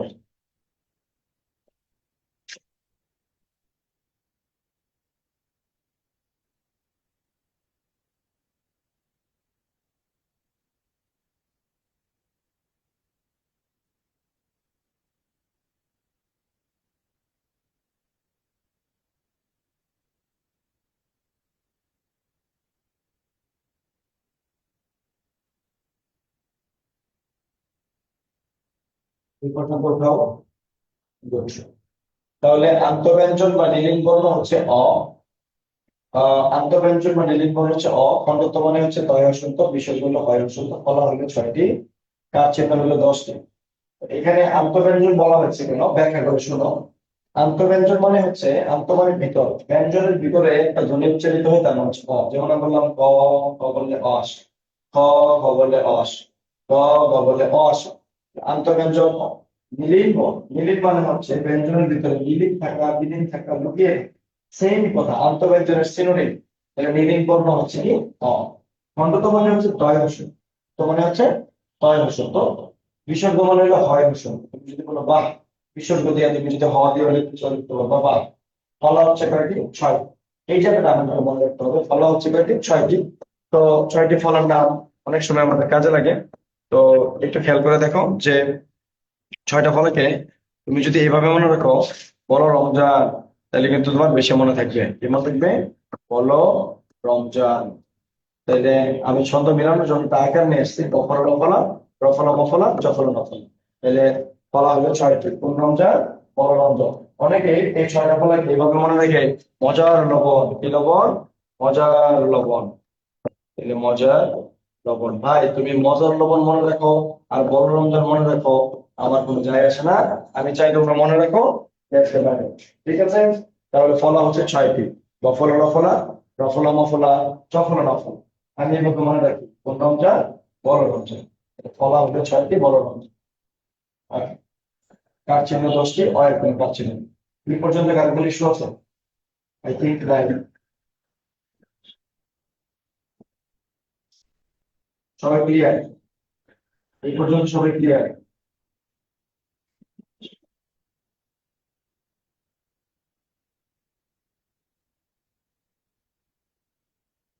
ঠিক আছে, ঠিক আছে। তাহলে ভাইয়া আমার সামনের একটা অংশ আলোচনা করি, সেটা হলো স্বরধ্বনির পরিচয়। সেটা হলো স্বরধ্বনির পরিচয়। তো তোমরা জানো যে স্বরধ্বনির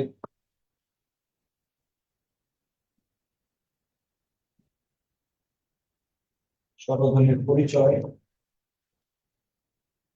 আমরা একটু আগে বললাম যে স্বরধ্বনি কয়টি? 60। আর ব্যঞ্জন ধ্বনি হচ্ছে 30টি। টোটাল কয়টি? 37টি। তাহলে স্বরধ্বনির পরিচয়তে আমরা স্বরধ্বনি গুলো একটু লিখে নিচ্ছি, যে আমাদের স্বরধ্বনি গুলো কি কি জিনিস ছিল। স্বরধ্বনি অথবা মৌলিক স্বরধ্বনি, মনে রাখবা একই কথা, যাকে ইংরেজিতে বলা হয় ভাওয়েল সাউন্ড। কি সাউন্ড? Vowel sound. মৌলিক স্বরধ্বনি, স্বরধ্বনি বা মৌলিক স্বরধ্বনি এই হলো কয়টি? 60টি। এই হলো কয়টি? 60টি। কোন 60টি? আমরা দেখবো 60টি নাম। যেমন মাঝখানে আমি একটা টপিকের নাম দেখবো, সেটা হলো আহ এটা হলো প্রসৃত। যে ধ্বনিটাকে বলা হয় সম্মুখ ধ্বনি, প্রসৃত বা সম্মুখ, এই ধ্বনিটার 3টা নাম আছে। একটা হচ্ছে ই, একটা হচ্ছে এ, একটা হচ্ছে এ। তোমরা ডায়াগ্রামটা যে পরে, হ্যাঁ তোমরা ডায়াগ্রামটা একটু দেখো, তাহলে তোমরা ভালো করে বুঝতে পারবে যে কোন জায়গায় কি আঁকতে হবে। আচ্ছা, এবার একটা ধ্বনি আছে, যে ধ্বনিটার নাম হলো কেন্দ্রীয় বা স্বাভাবিক ধ্বনি। কেন্দ্রীয় বা স্বাভাবিক।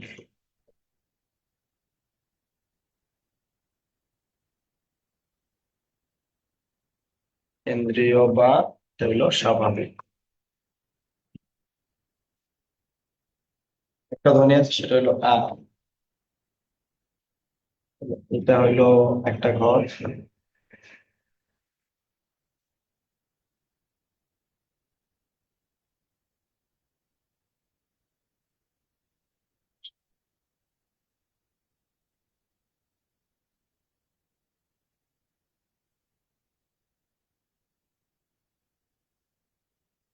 ওকে, লেখো তোমরা একটু ডায়াগ্রামটা দেখে নাও। এরপরে ভাইয়া কিভাবে কিভাবে আঁকছে সেটা একটু প্ল্যান করো, দেখতে হবে। তাহলে প্রস্তুত বা সম্মুখ ধ্বনি, কেন্দ্রীয় বা বিবৃত ধ্বনি বা স্বাভাবিক ধ্বনি, আর একটা হলো গোলাকৃত। যে গোলাকৃত ধ্বনিগুলো আছে, এই গোলাকৃত একটা ধ্বনির নাম হচ্ছে পশ্চাৎ। তো এটা হচ্ছে রস্য ও, এটা হচ্ছে ও, এটা হচ্ছে কি? আচ্ছা, এটা হইলো ঠোঁটের উন্মুখ দিক। ঠোঁটের উন্মুখ দিক, যার কারণে প্রথম ধ্বনিটাকে বলা হয় সংযুক্ত, পরটাকে বলা হয় অর্ধ সংযুক্ত, বলা হয় পর্দবিকৃত। একটা ধ্বনি আছে যেটাকে বলা হচ্ছে বিকৃত।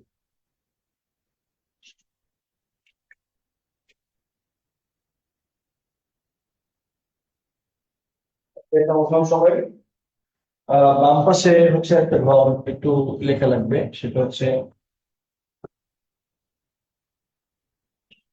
জিহ্বার উচ্চতা। জিহ্বার উচ্চতম অনুযায়ী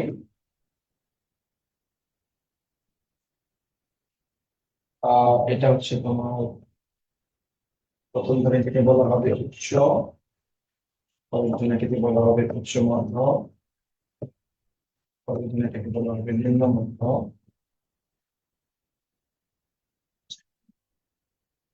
প্লিজ এবার সবাই হচ্ছে কোথাও এখানে সম্পূর্ণ কমপ্লিট ডায়াগ্রামটা আছে।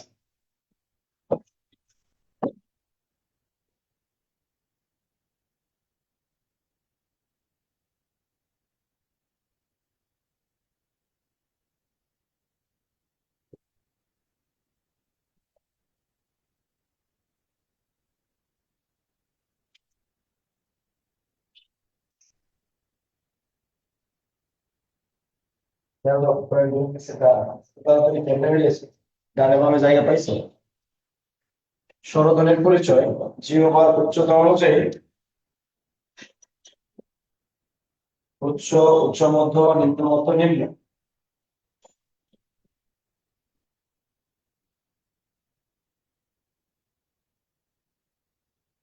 প্রস্তুত স্বরধ্বনি তিনটা,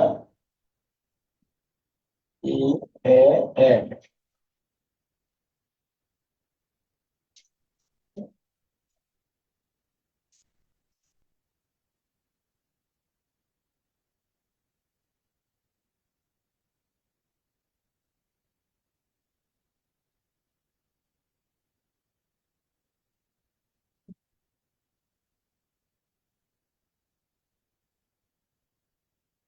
সবাই ওঠানো শেষ করো।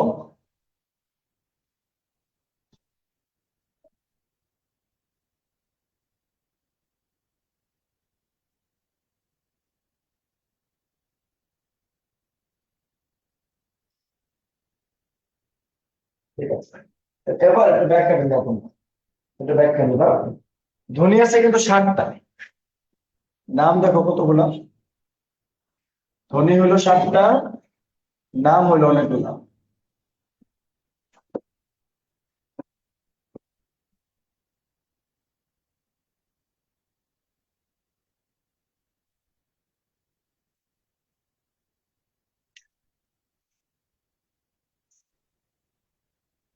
ঠিক আছে, সবার আগে তোমরা যে নামটা মনে রাখবা এই নামটা হলো প্রসৃত। কোন নামটা মনে রাখবা? প্রসৃত। আমাদের ঠোঁটের প্রসারণ অনুযায়ী তিনটা ধ্বনি আছে। আহ ধ্বনিগুলো হচ্ছে ই, এ, এ। ঠোঁট তার জায়গা থেকে সামনের দিকে চলে আসে, ঠোঁট তার জায়গা থেকে সামনের দিকে চলে আসে। এই তিনটা ধ্বনিকে বলা হয় প্রসৃত স্বরধ্বনি। তাহলে বলো সবাই আমার সাথে সাথে, প্রসৃত স্বরধ্বনি গুলো কি কি? ই, এ, এ। আরেকবার বলো, ই, এ, এ। তাহলে তিনটা ধ্বনি আছে যেখানে আমাদের ঠোঁট জায়গা থেকে প্রসারিত হয়, এই ধ্বনিগুলোকে বলা হয় প্রসৃত স্বরধ্বনি। Okay? এরপরে তোমরা পড়বা যে তিনটা ধ্বনি আছে যাদের উচ্চারণে ঠোঁট গোল হয়, সেই ধ্বনিগুলো হচ্ছে ও, ও, অ, রস ও, ও, অ। এগুলোতে ঠোঁট গোল হয়, তো কি বলো? ও ঠোঁট গোল হচ্ছে, ও গোল হচ্ছে, অ গোল হচ্ছে। ওকে, এগুলোকে বলা হচ্ছে গোলাকৃতি। কি বলা হচ্ছে? গোলাকৃতি। তাহলে প্রস্তুত তিনটা স্বরধ্বনি ই, এ, এ। গোলাকৃত তিনটা স্বরধ্বনি ও, ও, অ। আরেকটা হলো কেন্দ্রীয়। কেন্দ্রীয় হচ্ছে অর্থাৎ প্রস্তুত আর গোলাকৃতের মাঝামাঝিতে আছে ধ্বনিটা, বা এটাকে স্বাভাবিক ধ্বনি বলে। ধ্বনিটার নাম হচ্ছে আ। ধ্বনিটা কি বলা হচ্ছে? আ। তাহলে এটা হলো কি ধ্বনি? কেন্দ্রীয় ধ্বনি। কি ধ্বনি? কেন্দ্রীয়। এই পর্যন্ত কি সবাই ক্লিয়ার? একটু জানো তো আমাকে। এই জায়গাটা খুব সহজ, খুব মজা, কিন্তু বুঝতে হয় কোনটা আগে কোনটা পরে কোনটা। প্রস্তুত তিনটা ধ্বনি হচ্ছে ই, এ, এ। গোলাকৃত তিনটা হচ্ছে ও, ও, অ। আর কেন্দ্রীয় বা বিবৃত তিনটা হচ্ছে আ। ওকে, এই পর্যন্ত আশা করি কার কোনো ইস্যু নাই। ওকে, এবার আসো বাম পাশে জিহ্বার উচ্চতা অনুযায়ী ধ্বনিগুলোর নাম আছে। জিহ্বার উচ্চতা অনুযায়ী প্রথম ধ্বনিটার নাম হচ্ছে উচ্চ। প্রথম ধ্বনির নাম কি? উচ্চ। দেখো আমি টিক চিহ্ন দিছি। দ্বিতীয় ধ্বনিটিকে বলা হয় উচ্চ মধ্য। তৃতীয় ধ্বনিটাকে বলা হয় নিম্ন মধ্য। 4 নম্বর ধ্বনিটাকে বলা হয় নিম্ন। বিসিএস এর প্রশ্ন আসছে নিচের কোনটি নিম্ন স্বরধ্বনি? অ্যান্সার ছিল আ। অ্যান্সার ছিল কি? আ। এটা বোঝা লাগবে কিভাবে হয়েছে। যখন আমি উচ্চারণ করতেছি ই, আমার জিভটা যে অবস্থানে আছে উচ্চতে, যখন আমি বলি এ, একটু নিচে নেমে যায়। যখন আমি বলি এ, আর একটু নিচে নেমে যায়। যখন আমি বলি আ, জিহ্বা মরে গেছে গা, আর ওখানে উপরে, তাহলে সে সমান নিম্নে আছে।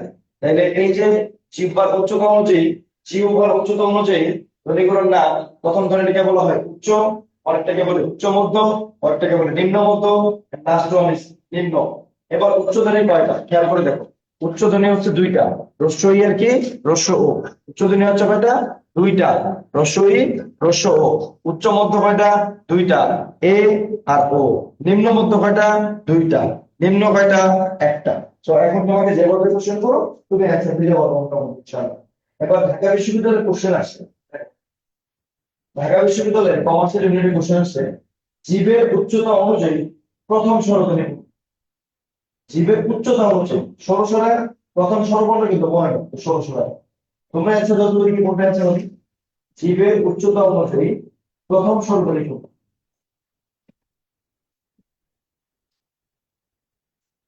বক্সটা দেখে অ্যান্সার দাও, জীবের উচ্চতা অনুযায়ী প্রথম স্বরধ্বনি কোনটা? অনেকের বাংলা কিবোর্ড আসে না, সেটা একটু প্রবলেম। আমি বাংলা পড়তে সমস্যা, আপনি দেখো ওয়াহিদ বলছে রসুল, নাইম সরকার বলছে খুব জানা বলতে রসুল, এটাই ছিল অ্যান্সার। জীবের উচ্চতা অনুযায়ী প্রথম স্বরধ্বনি হচ্ছে ই। লক্ষ্য করে দেখো, আমি একটু বোর্ডের মধ্যে লিখি যে জীবের উচ্চতা অনুযায়ী সবার আগে আছে উচ্চ, সবার আগে আছে কি উচ্চ। দ্যাট ইজ হয় এটা হলো উচ্চ স্বরধ্বনি। আচ্ছা, এখানে রস্যই হইতে পারতো, রস্যই হতে পারতো, দুইটা একটা অপশনে ছিল, আর একটা ছিল না। তাহলে এটা হলো প্রথম স্বরধ্বনি। জীবের উচ্চতা অনুযায়ী দ্বিতীয় হচ্ছে এ, উচ্চ মধ্য যেটা, তৃতীয় হচ্ছে নিম্ন মধ্য। ঠিক আছে, এই পর্যন্ত কি সবাই ক্লিয়ার? যারা তো একটু, জীবের উচ্চতা অনুযায়ী প্রথম স্বরধ্বনি, দ্বিতীয় স্বরধ্বনি, তৃতীয় ধ্বনি।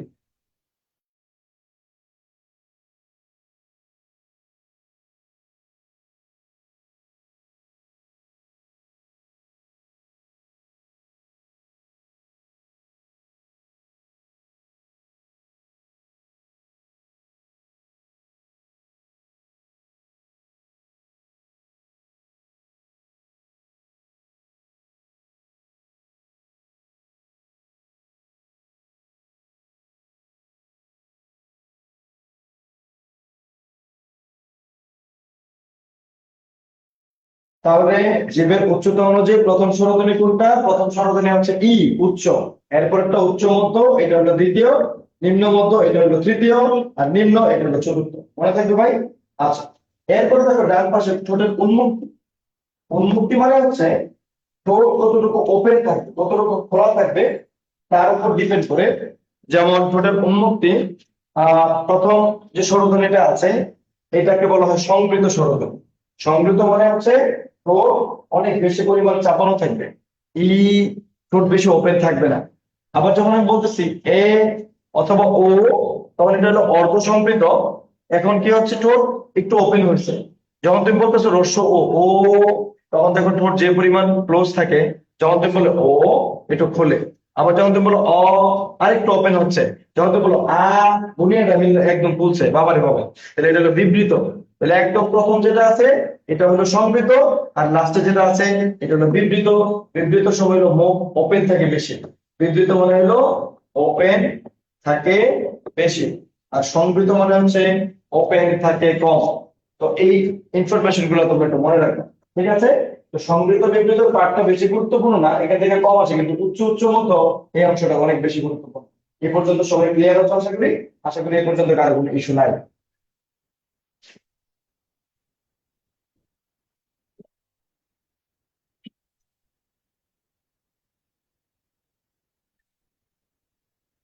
তাহলে উচ্চ ধ্বনিগুলা আরেকটা হলো সংবৃত, উচ্চ মধ্য অর্ধ সংবৃত, নিম্ন মধ্য অর্ধ বিবৃত, আর নিম্নটা হচ্ছে বিবৃত।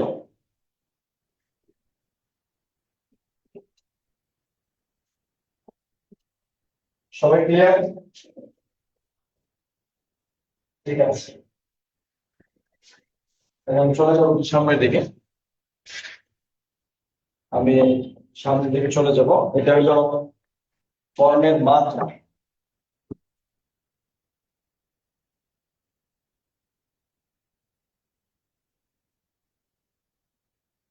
বর্ণের মাত্রা থেকে কোশ্চেন আসে তোমার 32, 8, 10। এটা হলো পূর্ণমাত্রার বর্ণ, এটা হলো অর্ধমাত্রা, আর এটা হলো মাত্রাহীন বর্ণ। এই টোটাল এখানে হলো 50টা। তাহলে যদি কোশ্চেন আসে পূর্ণমাত্রার বর্ণ কয়টি, বাংলা বর্ণমালায় 32টি, অর্ধমাত্রায় কয়টি 8টি, মাত্রাহীন কয়টি 10টি। তোমরা একটা সিরিয়াল মনে রাখবো 32 আর 10, 32 আর 10। এটা সবাই একটু ভালো করে মনে রাখার চেষ্টা করো, ঠিক আছে?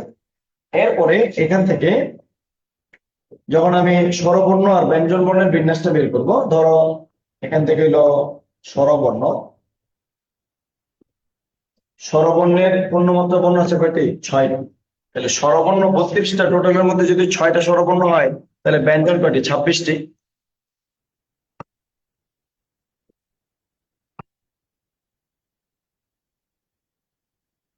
অর্ধমাত্রার স্বরবর্ণ হলো 1টি, ব্যঞ্জন হলো 7টি। টি লেখার দরকার তো নাই।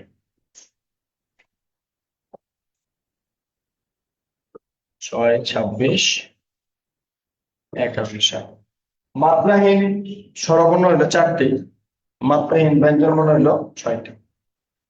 তাহলে এখানে স্বরবর্ণ পেলাম আমরা 11টা, ব্যঞ্জন বর্ণ পেলাম আমরা 39টা। 33 আর 6 29।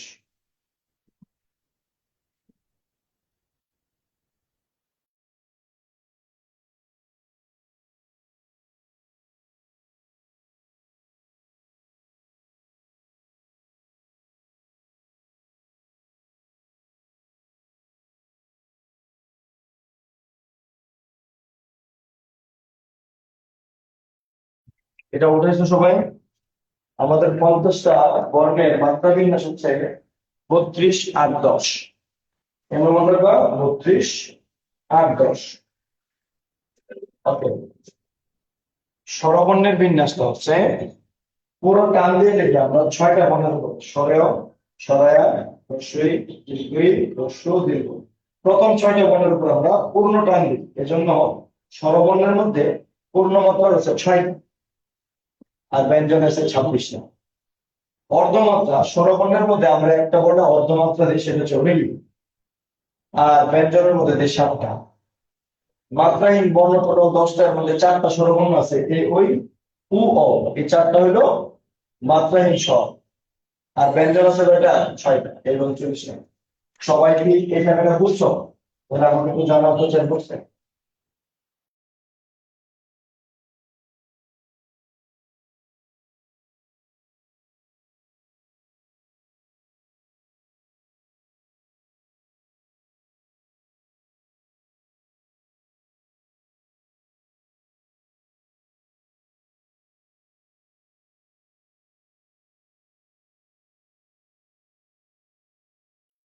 আচ্ছা, এই জায়গাটা খুবই সহজ, এবং এই জায়গাটা আমরা সহজভাবে বোঝার চেষ্টা করবো, ঠিক আছে?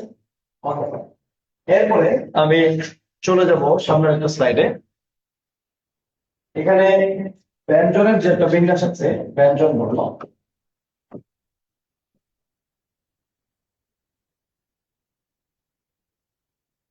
তো ব্যঞ্জন বর্ণের বিন্যাসটাতে তোমরা একটু লক্ষ্য করো যে আমাদের যে ক থেকে ম পর্যন্ত 25টা বর্ণ আছে, ক, খ, গ, ঘ, ও, চ, ছ, চ, ছ, য়, ট, ঠ, চ, ঢ, মূর্ধন্য ণ,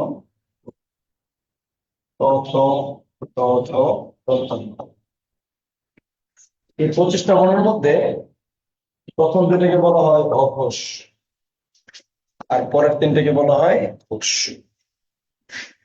এই বর্ণগুলোকে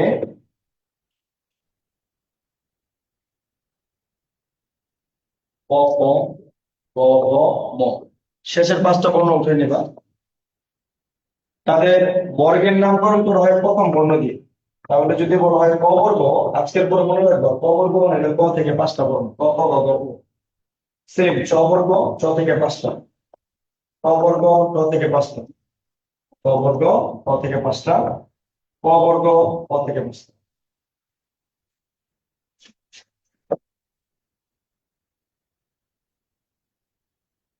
এই ধ্বনিগুলোর নাম হলো কণ্ঠ, এই ধ্বনিগুলোর নাম হলো তালব্য। ক, খ, গ, ঘ, ঙ কণ্ঠ, চ, ছ, জ, ঝ, ঞ তালব্য, ট, ঠ, ড, ঢ মূর্ধন্য ণ মূর্ধা। যে লাইনে মূর্ধন্য আছে এই লাইনের 5টা হলো মূর্ধা। ত, থ, দ, ধ মূর্ধন্য, এগুলো হলো দন্ত। ক, খ, গ, ঘ, ম এগুলো হলো কুষ্ঠ। তো আমরা ব্যঞ্জন বর্ণের যে পরিচয়টা আছে সেখানে মনে রাখবো যে 25টা বর্ণ আছে। প্রথম আমাদের কয়টা বর্ণ? আমাদের 25টা বর্ণ আছে। এই 25টা বর্ণের মধ্যে প্রতি লাইনের প্রথম দুইটাকে বলা হয় অঘোষ, পরের তিনটিকে বলা হয় ঘোষ। প্রতি লাইনের প্রথম দুইটাকে বলা হয় কি? অঘোষ। আর পরের তিনটিকে বলা হবে কি? ঘোষ। আর বর্ণের যে সিরিয়াল গুলো আছে এখানে 1 2 3 4 5 এই বর্ণের সিরিয়াল গুলো তোমরা দিয়ে নিবা। এটা একবার সবাই বলতে পারো, লেখা শেষ করো এবং শেষ হলে ডান লিখো। অবর্গীয় ধ্বনি ক থেকে 5টা, স্ববর্গীয় ধ্বনি ছ থেকে 5টা, অবর্গীয় ধ্বনি ক থেকে 5টা, অবর্গীয় ধ্বনি ক থেকে 5টা, অবর্গীয় ধ্বনি ক থেকে 5টা। ক খ গ ঘ ঙ এগুলোকে বলা হয় পঞ্চধ্বনি। চ ছ জ ঝ ঞ এগুলোকে বলা হয় তালব্যধ্বনি। ট ঠ ড ঢ মূর্ধন্য ণ এগুলোকে বলা হয় মূর্ধা। ত থ দ দ দন্তন্য ন এগুলোকে বলে দন্ত। ক খ গ ঘ ঙ এগুলোকে বলে উষ্ণ। তো মোটামুটি অনেকে দেখলাম যে ডান লিখছো, ভেরি গুড। বাকিরা যাদের শেষ হয়ে তারা শেষ করো। এবং যেহেতু ক্লাস রেকর্ডেড থাকবে, তোমরা পরবর্তীতে কোনো ইস্যু হলে সেটা অবশ্যই এখান থেকে তোমরা উঠে নিতে পারবা। তারপর আমি বলেছি কোনো স্লাইড দেখা সেটা তোমরা স্ক্রিনশট থেকে দিবা। তো অনেক সময় কারেন্ট চলে যায়, ঝামেলার মধ্যে দুদিকের মতো করতে হয়, আবার বোর্ড ওপেন করা, লেখা, ঝামেলা সবকিছু। তো যাই হোক, এখানে আমি যে ধ্বনিগুলো উঠেছি তোমরা খেয়াল করো। ক থেকে ম পর্যন্ত 25টা ধ্বনি। প্রতি লাইনের 5টা বর্ণের মধ্যে প্রথম দুটোকে বলা হবে অঘোষ, আর পরের গুলিকে বলা হবে কি? ঘোষ। এবার আমি যদি জোড়া জোড়া করি, দেখো ক খ এক জোড়া, গ ঘ এক জোড়া। জোড়া জোড়া করবে, জোড়ার প্রথম যে ধ্বনিটা বের হবে তার নাম হচ্ছে অল্প প্রাণ। তার নাম হচ্ছে কি? অল্প প্রাণ। তাহলে ক হচ্ছে অল্প প্রাণ। আর দ্বিতীয় যে জোড়াটা আছে বর্ণটা তাকে বলা হয় মহাপ্রাণ। কি বলা হবে? মহাপ্রাণ। এটা একটু উঠাও। প্রতি জোড়া জোড়া প্রথম বর্ণটাকে বলা হবে অল্প প্রাণ, দ্বিতীয়টাকে বলা হবে কি? মহাপ্রাণ। ঠিক সেম ওয়াই এর ক্ষেত্রেও এটা হচ্ছে অল্প, গ হচ্ছে মহা। এটা হচ্ছে অল্প। আর 5 নম্বর বর্ণগুলা আরেকটা নাম আছে, এই নামটা হচ্ছে নাসিক্য ধ্বনি। কি ধ্বনি? নাসিক্য ধ্বনি।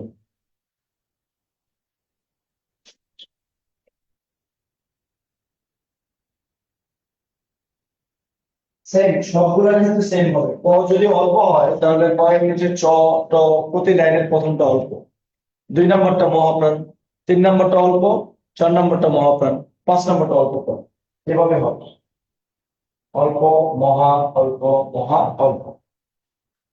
ঠিক আছে, আশা করি সবাই এই পর্যন্ত ক্লিয়ার। তাহলে আমি অন্য একটা স্লাইডে গিয়ে আমি যে কোনো 5টা বর্ণ নিয়ে এই বিষয়টি আরেকটু ক্লিয়ার করি। তোমরা একটা স্ক্রিনশট লিখে দাও, প্রয়োজনে এখানে কোনো ইস্যু থাকলে সেটা সলভ করে নিতে পারবো ইনশাআল্লাহ। তাহলে ধরো আমি এবার ক এর 5টা বর্ণ নিব। ক, ক, ক, ক, খ। তোমরা বলো প্রতি 5টা বর্ণের মধ্যে প্রথম দুইটাকে আমরা কি জন্য বলি? অঘোষ। আমরা কি বলবো? অঘোষ। পরের তিনটাকে কি বলবো? ঘোষ। পরের তিনটাকে কি বলবো? ঘোষ। জোড়া জোড়া করলে জোড়া প্রথমটাকে কি বলবো আমরা? অল্প প্রাণ। কি বলবো আমরা? অল্প প্রাণ। আর দ্বিতীয় বর্ণটাকে আমরা কি বলবো? মহাপ্রাণ। কি বলবো আমরা? মহাপ্রাণ। সেম, আমরা আবার জোড়া করব। প্রতি বর্গের লাইনের ভিতরে দুইটা বর্ণের জোড়া হবে। তাহলে প্রথমটাকে কি বলবো? অল্প প্রাণ। দ্বিতীয়টাকে আমরা কি বলবো? মহাপ্রাণ। Same as before. আর পঞ্চম বর্ণগুলোকে বলা হবে অল্প প্রাণ। আরেকটা নাম হচ্ছে কি? নাসিক্য। আরেকটা নাম কি? নাসিক্য। তাহলে শর্টকাটে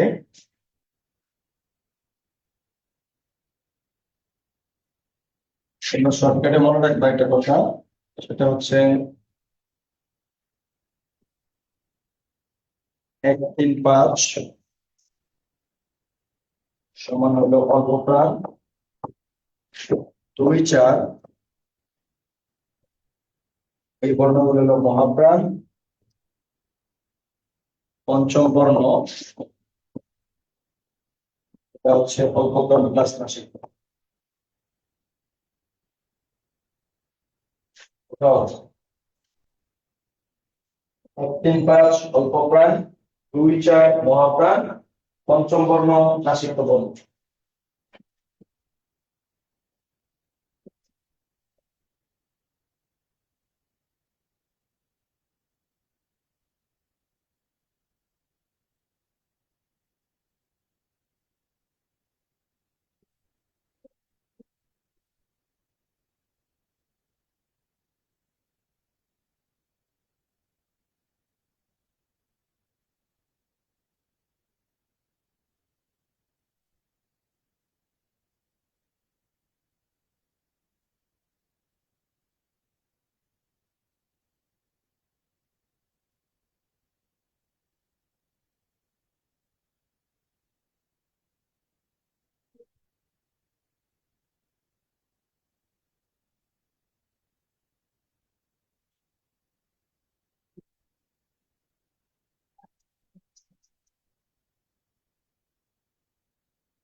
ওকে, ঠিক আছে, তাহলে এই পর্যন্ত সবাই যেহেতু গান বলতো, তো আশা করি আর কোনো কিছু নাই।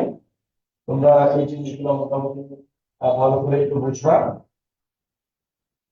রবিউল হোসেন বলছে নাসিক, নাসিক মানে যেটা এগুলা নাকের সাহায্যে উচ্চারিত হয়, ইয় মূর্ধন্য দন্তন্য ম, এগুলাকে বলা হচ্ছে নাসিক বর্ণ। কি বর্ণ?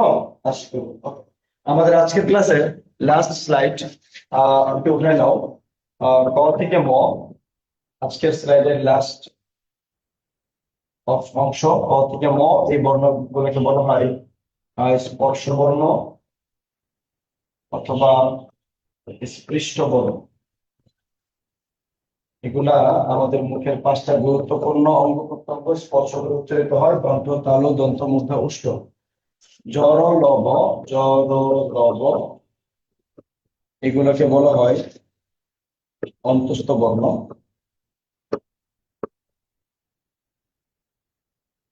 আর তালবস্য, মূর্ধন্যস্য, দন্তস্য, হ, এগুলোকে বলা হয় উষ্ম বা শীষ।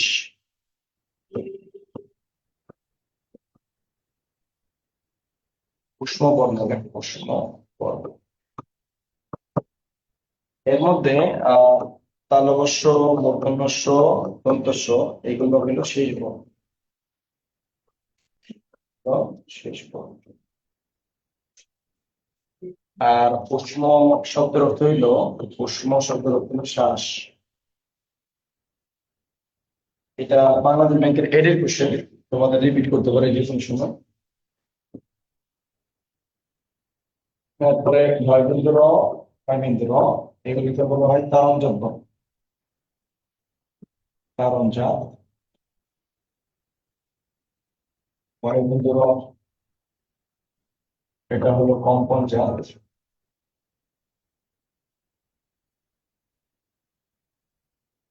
ক, এটা হলো কাশ্যপ বর্ণ। আর উৎসব, বিসর্গ, অঙ্গবিন্দু, এদেরকে বলে পরস্পরিক।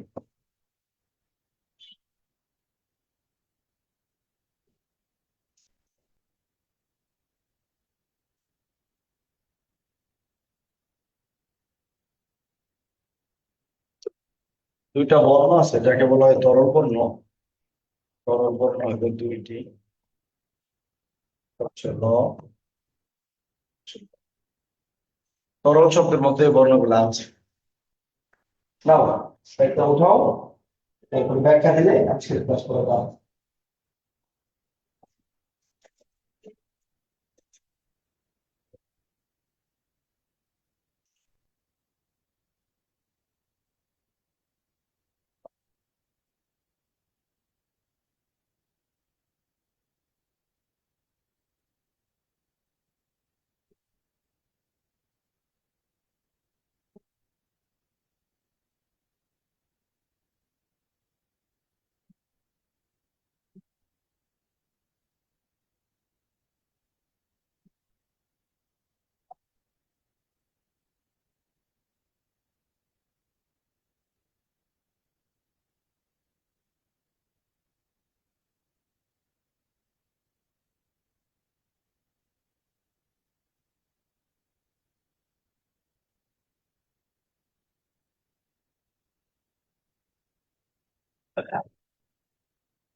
এই জায়গা শেষ করতো, বেশ বেড়েছি, বাকিও শেষ করবো।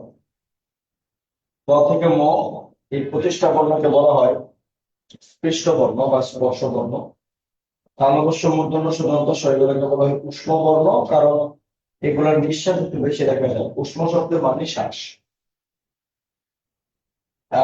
তালব্য মূর্ধন্য দন্ত সময় চারটার মধ্যে আবার তিনটা ধ্বনি আছে যেগুলোর মাধ্যমে শীষ দিতে পারি। তালব্য মূর্ধন্য দন্ত স, শীষ দিতে পারি। আবার তোমরা বেশি শীষ শীষ করো না, তাহলে কিন্তু আবার অনন্ত বাইরে যাবে। হ্যাঁ, ছোটবেলা আমরা এরকম করতাম। যাই হোক, তো ক থেকে ম এগুলোকে বলা হয় স্পর্শ বা স্পৃষ্ট। স স স হয় এগুলোকে বলা হয় উষ্ম বর্ণ।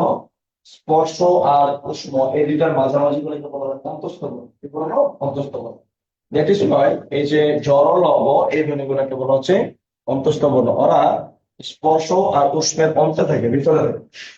স্পর্শ বর্ণ চারটি, জড় লব। ডয়বিন্দু ডয়বিন্দু। আচ্ছা, এটা একটা বিন্দু দাও, এটা ভুল করছি আমি, এটা খেয়াল করিনি। এই যে ডয়ের সাথে এরকম একটা ফোঁটা হবে, বিন্দু হবে। তাহলে ডয়বিন্দু এটাকে বলে তালুজাত বর্ণ। এখানে জিহ্বার উল্টো পিঠের কম্পন হয়। জিহ্বার উল্টো পিঠের কম্পন। আর কম্পনজাত যেটা, এটা হলো জিহ্বার অগ্রভাগের কম্পন। জিহ্বার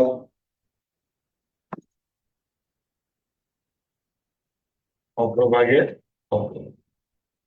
ঠিক আছে, তাহলে তালুজাত জিহ্বাটা উল্টা হয়ে কাঁপবে। যেমন আমি বললাম আমরা, আমরা খাবো, আমরা একটু উল্টায় কাঁপবে, উচ্চারণ একটু পশ হবে, স্টাইলিশ হবে, আমরা।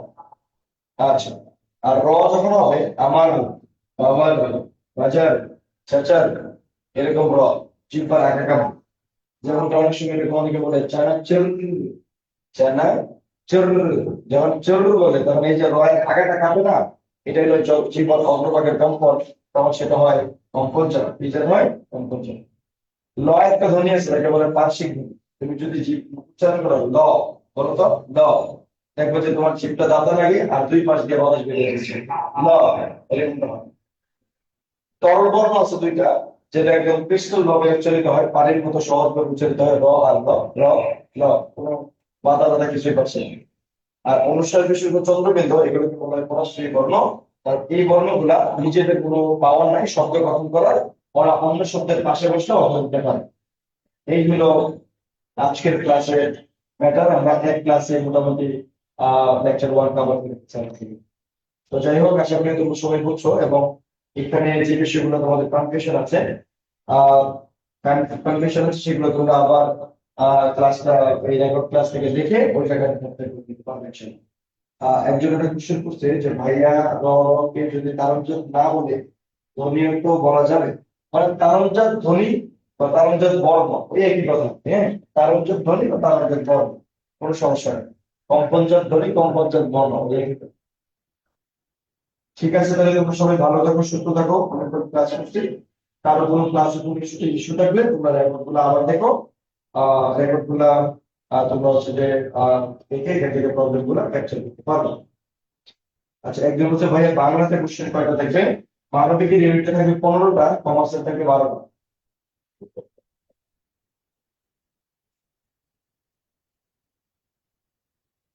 হিসাব হচ্ছে র আর ল কি বর্ণ? তরল বর্ণ। তরল, তরল শব্দের মধ্যেই দুইটা বর্ণ আছে, র আর ল আছে। তরল বর্ণ।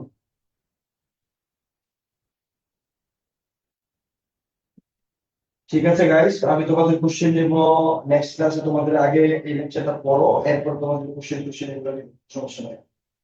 আর যে বলছে ভাইয়া সে ক্লাসটা ভালো হয়েছে, কোনো প্রবলেম হয়নি। আচ্ছা, থ্যাংক ইউ সো মাচ।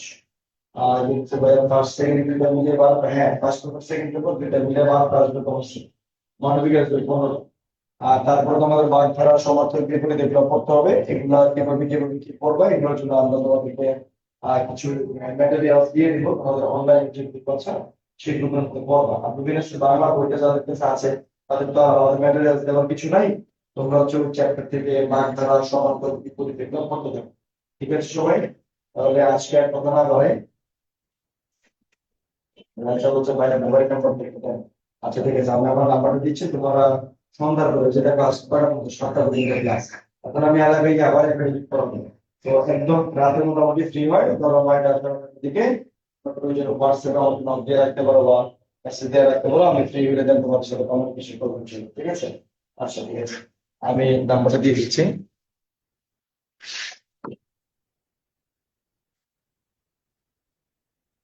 01784830836। আমার নাম হচ্ছে গাদ্দাফি।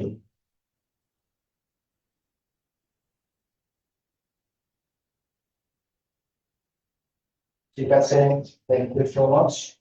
তোমরা সবাই ভালো থাকো, সুস্থ থাকো, পড়াশোনা করো। তোমরা কখনো চিন্তা করার কিছু নাই যে অনলাইন বিদায় তোমাদের প্রতি অযত্ন হবে, এরকম কিছু না, কিছুই হবে না।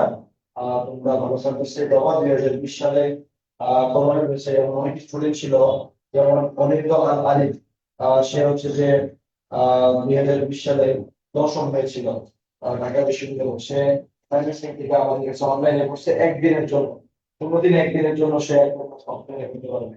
আমরা অনলাইন এবং এনরিচ ওয়েতে এক্সাম দিব, এক্সাম গুলো চমৎকার হবে, ওই জিনিসগুলো দেখবা, বুঝবা, ইনশাআল্লাহ আশা করি আমরা করতে পারবো। ঠিক আছে, সবাই ভালো থাকো, সুস্থ থাকো। আজকের সামনে ছিলাম, আর তোমাদের সাথে পরবর্তীতে ইনশাআল্লাহ আবার দেখা হবে একদিন। আল্লাহ হাফেজ, আসসালামু আলাইকুম।